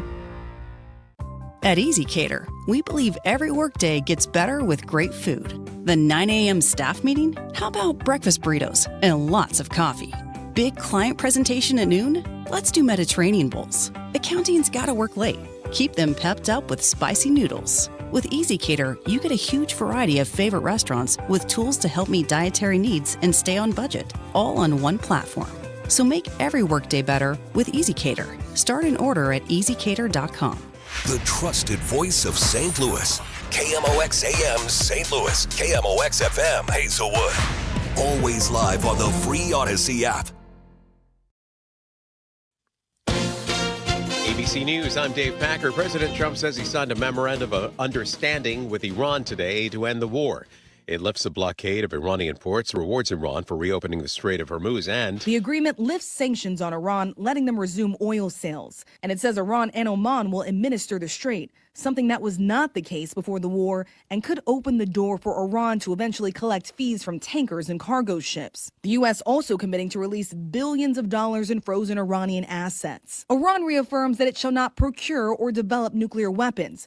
Reaffirms because it made that same pledge in the first line of the Obama nuclear deal. ABC's Rachel Scott, the Federal Reserve announcing it'll leave interest rates unchanged. President Trump playing hardball with the Senate, saying he will not approve FISA, a key national security tool that's already expired until Republicans pass his sweeping voting law. Judge today sentencing convicted Gilgo Beach serial killer Rex Heuermann to life in prison. This is ABC News.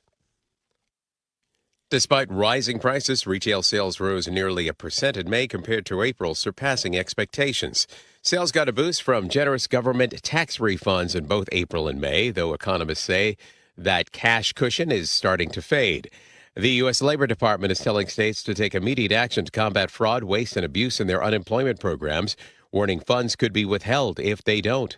They put out the welcome mat in Kansas. Local artist Stan Hurd created a giant Algerian flag out of organic materials and displayed it on the grounds of the University of Kansas, where the marching band played the Algerian national anthem to welcome the team to its temporary home. We are so excited about just being a small footnote to this larger story of how FIFA and the World Cup, it's not about football. It's about cultures coming together. It's about shared humanity. Algeria lost to Argentina yesterday. The next head to Santa Clara, California for their Monday match against Jordan. Dave Packer, ABC News. At 7:02 right now, we've got sunshine downtown at the Arch. It's 81 degrees. Despite the objections of St. Louis Mayor Kara Spencer, the Board of Police Commissioners votes to give command staff double-digit raises. The resolution increasing annual salaries for commands. The St. Louis Board of Police Commissioners has determined it to be in the best interest of the board to adopt the following resolution. The police board, controlled by the state, signed off on lieutenants, captains, majors, and lieutenant colonels getting paid more. The department trying to make the case that it will help with recruitment, something Mayor Kara Spencer says she was blindsided with 2 weeks ago. With the resolution that came before us with just 24-hour notice, this is, of course, in the very last few weeks of the city's budget finalization. We had already discussed and put forward a budget through the Board of E&A. Several people spoke during the public comment part of the meeting, and the majority, while supportive of the police officers, do not believe the police board should, quote, bankrupt the city in the process.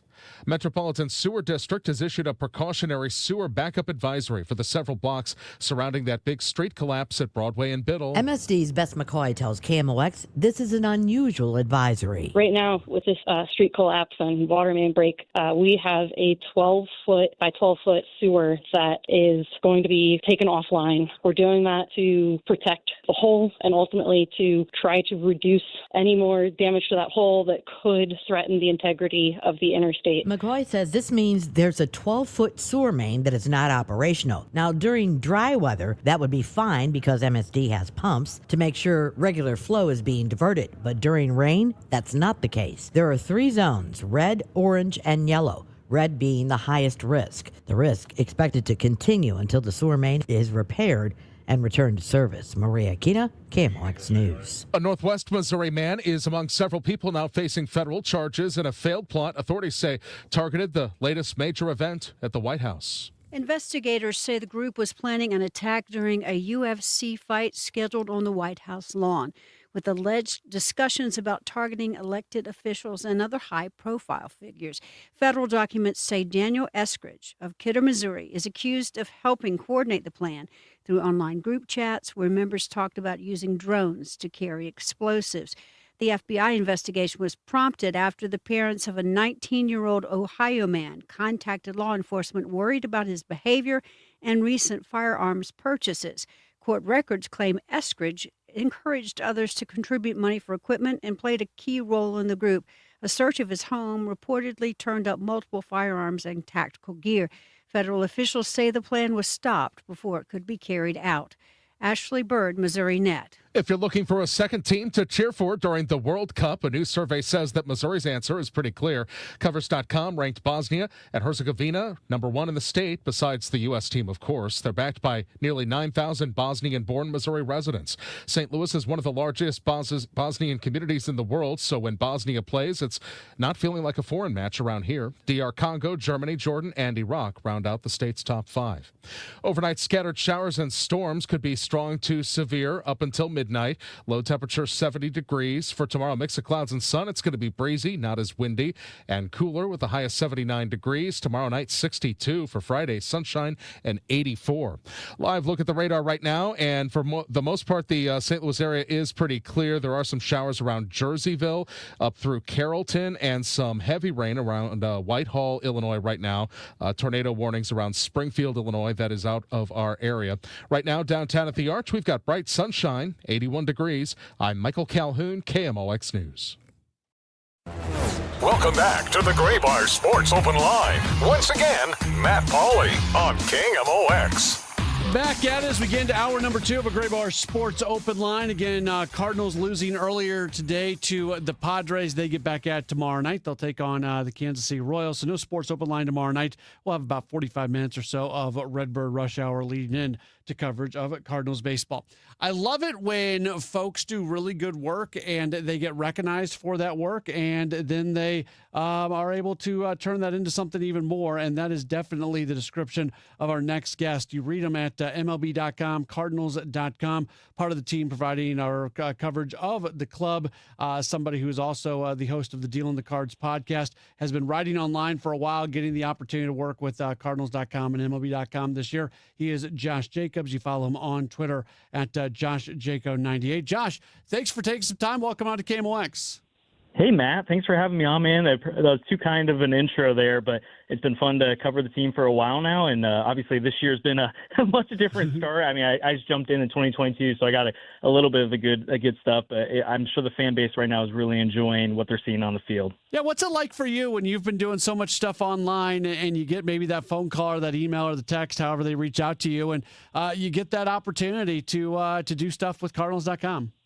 I mean, it's surreal. I mean, I have so much respect for you, for Bernie Miklasz, who's just on earlier, Kevin Wheeler, for the Katie Woos and the Derek Goulds and the Jeff Jones, the Brendan Schaefers, the incredible – I mean, I'm just leaving so many people out right now, the incredible local media here in St. Louis. It's just an incredible job. And one of the things that's so cool about this market is how you and so many others welcome other people in the community and try to provide resourcing, support, guidance, and it's been really fun. And so I've just tried to put my best foot forward to stuff and appreciate every opportunity that comes. And so when I got that email from MLB.com in the spring, I was like, is this spam? Is this fake? Am I getting fished here? Like, what's going on? And it's been so fun to jump on the MLB site this year and to write 2 columns a week over there. They give me complete freedom to kind of go after whatever topics that I'm sensing within the fan base right now. And so hopefully people have been enjoying the content. Yeah, sir, you've been doing a great job, and hopefully people are reading you. Again, Cardinals.com and MLB.com. When this season got started,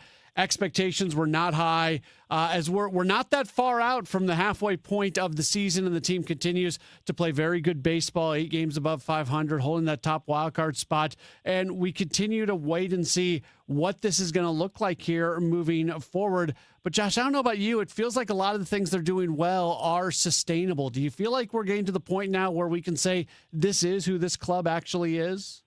Yeah, I feel like you just hit the nail on the head right there.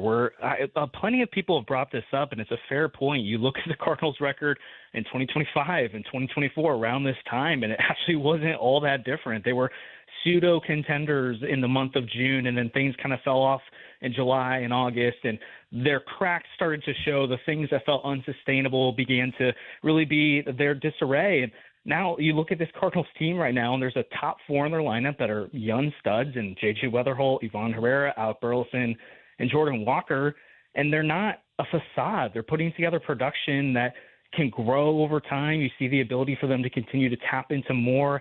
I think all 4 of them have shown. I guess we've probably seen the peak of Jordan Walker. If it gets any better than this, that's Aaron Judge level. But you're seeing all these guys continue to improve at the plate, and they're rivaling other top 4s in baseball. It's not dinking and dunking and just they know how to do that as a team, but they have a true strength there. You have Lars Nootbaar's return and the lengthening of the lineup over the last month that seems like an actual strength of a team that they can rely on to go up against any pitching staff, really. And as long as Jacob Mizorowski is on the mound, you feel pretty good about them putting up some runs that day. You look over at the rotation, and is it flashy? Is it one of the best in baseball? No, but they get the job done. Ollie and his staff know how to manage their strengths and weaknesses well, where they're not pushing them beyond what they can do. Yes, it puts a tax on the bullpen, and I think that's one of the things maybe we're seeing as of late. And then they have an incredible defense. And so if you were to look at the 4 layers of the team, this feels like a playoff caliber defense. It feels like potentially a playoff caliber offense. And the pitching, you can squint a little and see how it gets there at times. And there's even some dials they can turn there to potentially strengthen that. So it definitely feels like a different age. And we have to also take into account here a Time Bloom, and obviously there's some holdovers from the previous regime, but there's a lot of new fresh blood in the organization right now that are turning dials in a fresh way that seem to be working. And so the things that maybe we could have expected of them in the past, it's hard to say that because there's a lot of new here. Yeah, I think that's a great point. And one of the things I've noticed is, and this may not sound like a compliment of the organization when I say it, but I do mean it in that way. They're willing to change their mind on things. And maybe a better way to say it is they're willing to adapt. I mean, this is an organization that told you how great Pedro Pajes was as a catcher and how important he was. And now he's your number 3 catcher. This is an organization that was all in on Nolan Gorman. He's at AAA. This is an organization that had no interest in Blaze Jordan playing defensively third base at the major league level. And now he's your everyday third baseman. So it really does feel like that they're convicted in the things that they're doing in the moment, but that doesn't mean that they can't change their minds if they feel like there is a better route to go down. Yeah, and it's interesting because even within those scenarios you just laid out, they're willing to get uncomfortable too. Not only are they willing to change their mind, but clearly, I mean, they changed their evaluation to some extent on Blaze Jordan. That's been widely talked about at this point, right? They didn't view him as a third baseman, and then suddenly he's playing third base every day. That's quite the shift. But I don't think they felt like, oh, well, now he's at a Gold Glove for third base and we have 0 questions. They were willing to try it out and see what happens. And to your point, if this is 2025, 2024, any of the years before, I think you just continue to see things ride out until it literally forces their hand. And some people could argue that Victor Scott's struggles and Nolan Gorman's struggles did force their hand. But I think it was a combination of, okay, we see the struggles. We see an opportunity for these guys to get better if they take a reset in Memphis. But then we also get to reward a Nathan Church, who's been very solid to start the year for St. Louis, and intrigued to see what he does going down the line. A Blaze Jordan, who's done everything he can to produce, and were there question marks still? Of course, but they're reaping the rewards of it right now. And that's where I even think on the pitching side of things that if this was past years, I'd maybe have a little bit of questions about how sustainable the staff is long term, but they've got some dials in Memphis. Again, everyone wants to talk about the trade deadline, and we'll see what happens when we get there. But I'm intrigued to see what the front office and the coaching staff would collaborate on that and see, are there some shifts that they can make, some, whether it's the Kyle Leahy conversation, which I know everyone wants to talk about right now. They could change their mind, or they could ride the course. We'll see. This is not a predictable organization anymore. I don't know if you caught it today, and I've talked about it a couple times already today in KMOX, so people who are listening to me are going, why is Matt talking about this again? But I'm talking about it because I wanted to get your thoughts. So at one point in Ollie's post-game presser today, he was asked about Leahy potentially coming out for a seventh inning. And unprompted, Ollie said, look, this is a guy that we're going to have on an innings limit by the end of the year. So kind of putting an extra inning on him today doesn't make sense when we're going to be up against that limit at the end of the year. He said that unprompted, Josh. So to me, that's a dog whistle for they have no intentions of taking Leahy out of the rotation and putting him back in the bullpen. If today you're talking about saving an inning today so he's not up against his innings limit at the end of the year. For sure. I was listening to you talk about that earlier, and I hadn't caught that quote from Ollie. That was really intriguing to me. And obviously they're not revealing what that innings limit is, but it makes you think, okay, how are they going to continue? And they probably will continue throwing a six-man into the rotation as the year goes on at different points to give their guys some rest. Because at some point you'd imagine, I think his career high in innings at the major league level is like 60, 70. Maybe hit 80 last year. So I can't imagine it's anything above 150 his limit is. Yeah. And so you're going to be pushing that pretty quickly. And it also makes me think maybe toward the end then they do get creative and say maybe the last 20 bullets he throws in terms of innings or 30 do come out of the pen because we know we can only squeeze 3 more starts out of him. I know that the transition between a starter and a reliever is more complicated than that at times, but then back to the Pedro Baez conversation. With Scott and Gorman, they were two guys that clearly were just struggling in the ways they needed to produce. But I don't feel like the move to Jimmy Crooks felt like they were maybe jumping out on Pedro Pages as much as they were buying in on Jimmy Crooks. And so I wonder, can a Quinn Matthews or a Hunter Dobbins at some point do that similar type of conversation where they're like, hey, we really like Kyle Leahy. We'll see if this works long term. But one of these guys has forced our hand and we're going to make the shift here. I would be very curious if you put them on Truth Serum where Kyle Leahy ranks among their 10 closest arms right now in their confidence long term, because I think that tells you a lot too. If he's one of their top 3 or 4 guys that they really like moving forward, then of course they're going to be hard pressed to make a move there. But if they view a Quinn Matthews or a Hunter Dobbins as potentially a better option long term, how long can you keep those guys at bay? It's a really weird dance for this team right now because they're being adaptable, like we've talked about so much in this conversation, but they're also finding a way to somewhat be rigid in how they define this season and the idea that this season is still largely about making sure that you're setting things up for the future. And that's going to get harder and harder the better that they play and the longer that this goes and the closer you get to the trade deadline. Yeah, if they keep doing this, maybe you can't do that. But at the moment, it seems like Heim still wants to be very disciplined in continuing to say this season is what he said this season was before it even got started. Exactly. And I asked him about that back the day after they made the move to Jimmy Crooks. And I asked him, okay, like explain the thought process here about you went to Crooks, you have talked about valuing the long-term big picture here in a player's development. You talk so highly of Pedro Pages as well. How do you square that? And he was pretty clear in that he felt this was, in that situation, an opportunity to get better now and long-term.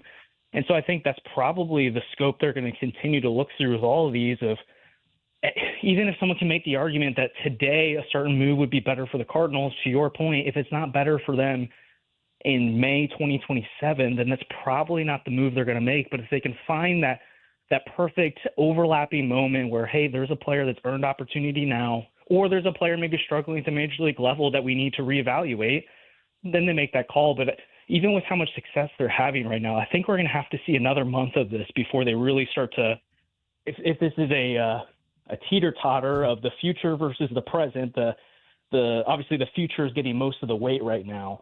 I think we're gonna have to see this team get way closer to the second half and the trade deadline before they let the present start to at least outweigh their future decision-making even more so than it has already. We're just a couple more moments with Josh Jacobs, writes for MLB and Cardinals.com, hosting the Deal on the Cards podcast as well. We can't get out of here without talking about Joshua Baez. And, there's two things. Just last night was so stinking special for him. 4 home runs on the anniversary of his father's death. And then the other side of it is the numbers he's putting up and when and how he ends up on the Cardinals roster. But both those things seemingly came together for sure last night with a 4 home run performance.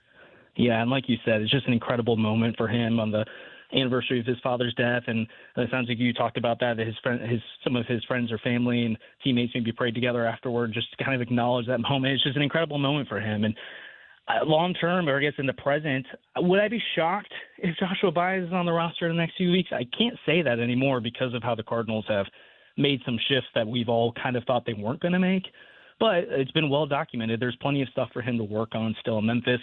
You already have the big question of where is he going to play if he's up here? Do they trust him to play center field enough? Would they be willing to move Lars Nootbaar to center? I've been curious kind of in the way that Ramon Urias kind of had a role where he would play more at third base when Ivan Herrera was behind the plate and he wouldn't play when Ivan was catching. I wonder if there's a world where if Ivan's behind the plate, one of Nootbaar and Baez is in left and the other one DHs, and then one of those guys plays center when Ivan's at catcher. I get our DH. There's ways they can make this work. But I think he's going to have to, because they value him so much long term, he's got to show some of these things with his contact rates, his chase rates, his walk rates. I think Bernie was talking about this before. He's walked 1 time this month, which again, you're hitting all these home runs. You'd probably rather the ball going over the fence, but when you're talking about a major league profile, pitchers are going to attack that all day long. His strikeout percentage, it's gotten actually a little bit better as of late, but it's still not in a world where you feel great about it. The thing I'm most excited about that I look at his profile, if you look at his rolling zone contact, so the amount of times he swings at pitches in the zone and makes contact at it, on the season, as of a couple weeks ago, he was in the bottom 1 percentile in all of minor league baseball. So not good. And lately, he's been more 50th, 25th percentile. It's fluctuated. He's hitting around 85% of the pitches he sees in the zone, which that sounds like a great number, but it's probably needs to be higher than that for them to feel good about it. So even beyond the flashy home runs, the extra base hits, you're seeing some of those under-the-hood things get continuously better and better. And so I do wonder if he stacks a few more weeks, another month of this, do they look at the upside he potentially presents and see the world of, okay, he's already on the 40-man roster, so you don't have to worry about the CBA and him, whether he can go to the org afterward if they're in a lockout or not. That's already figured out. And if they are in contention, don't you kind of want that guy getting comfortable? So if you do make a wild card play, you've got a guy who's got a month and a half of baseball under his belt. I wonder if they'll start to push the envelope here, because as much as I love what Nathan Church has done this year, and we'll see what Lars Nootbaar does for the future, at some point a talent like that, if he keeps producing, you can't keep that out of St. Louis. He is Josh Jacobs. You read him at Cardinals.com and MLB.com. You watch and listen to him on the Deal on the Cards podcast. Follow him on Twitter at JoshJaco98. Josh, really appreciate the conversation. Enjoyed it. And hopefully we can do this again in the near future.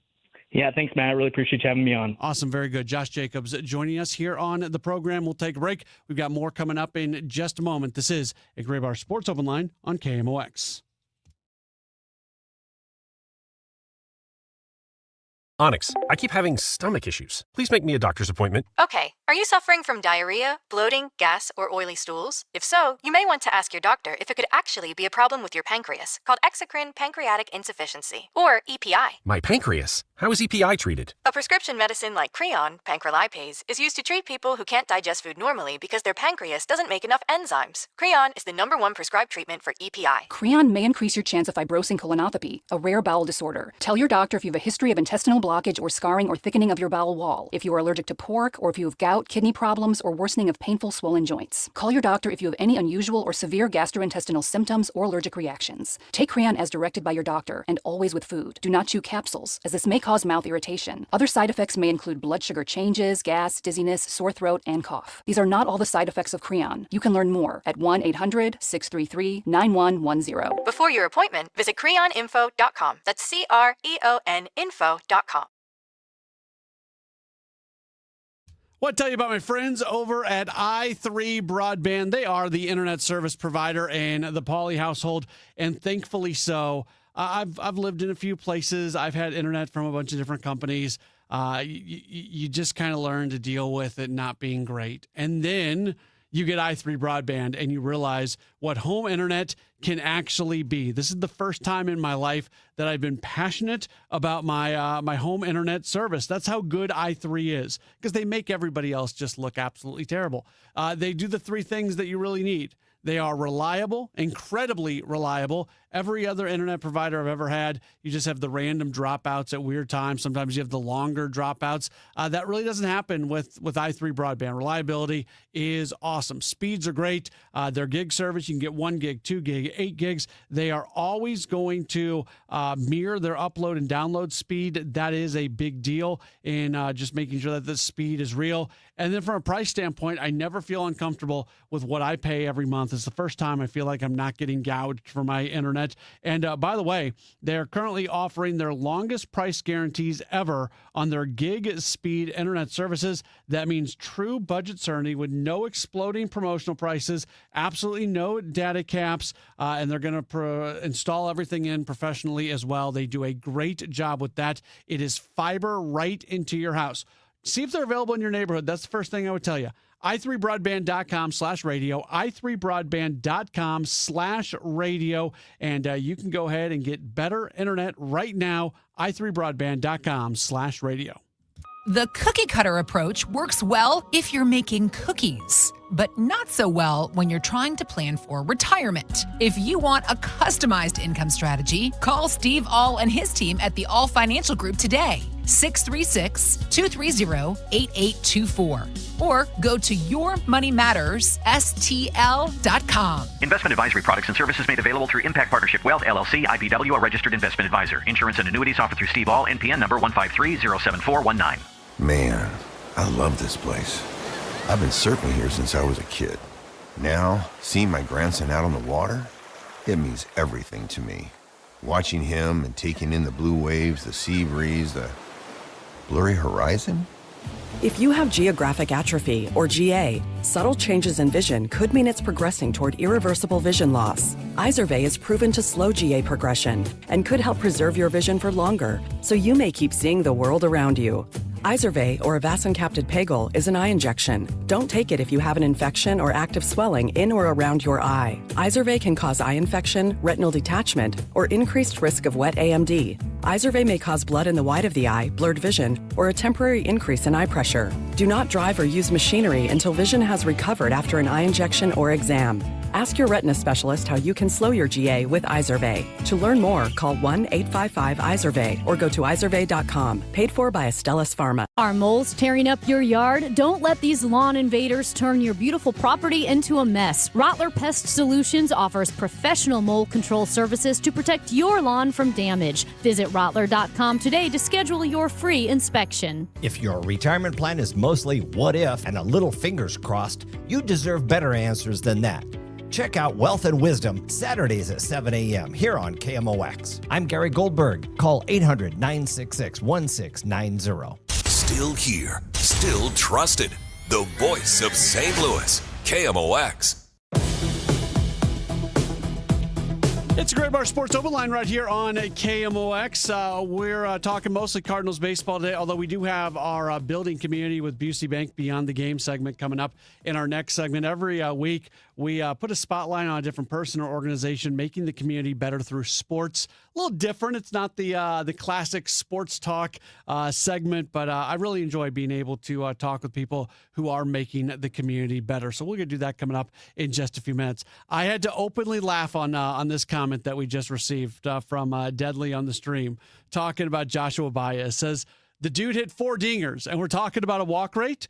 Deadly, that's kind of funny. I appreciate what you're trying to say there. This is what I would, and you put it as a question, so I'll answer. Yeah, we are. Yes, we are. And this is why.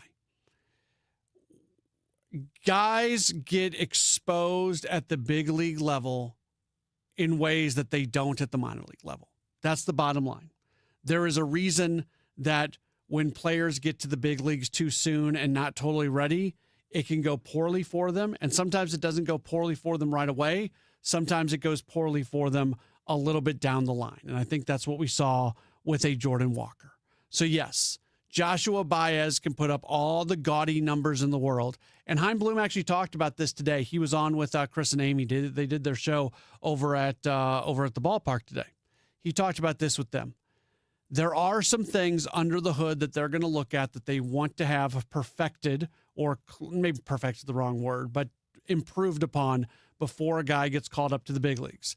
And there are still some numbers, as great as Baez have been, there are still some things there in the profile that you would like him to clean up a little bit before he gets to the big leagues, to make sure that this is not an organization that is rushing guys to the big leagues, that it's better to be a little late than a little early with most of these guys.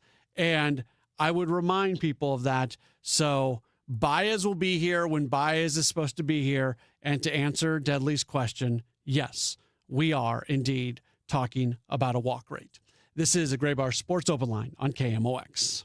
Transform your home in one weekend and save big money at Menards. Protect and enjoy your outdoor living space with Thompson's semi-transparent wood sealer. It maintains wood's natural color and provides durable year-round protection from water and sun damage in just one coat. Save big money on Thompson's water seal products. Our knowledgeable team is ready to help bring your dreams to life, 1 gallon at a time. Stop by your local Menards today. Save big money at Menards. Look who has extra pep in their step.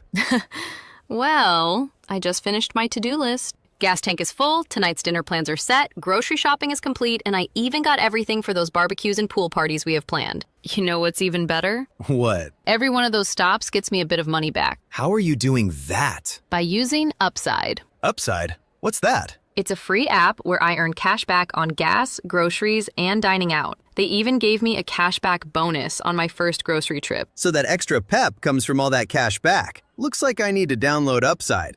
You really do. Earn cash back on errands and everyday essentials. Download Upside and use promo code TUNEIN5 to earn an extra $5 cash back on your first purchase at one of over 100,000 available locations. That's promo code TUNEIN5 for an extra $5 cash back. Remember, use promo code TUNEIN5.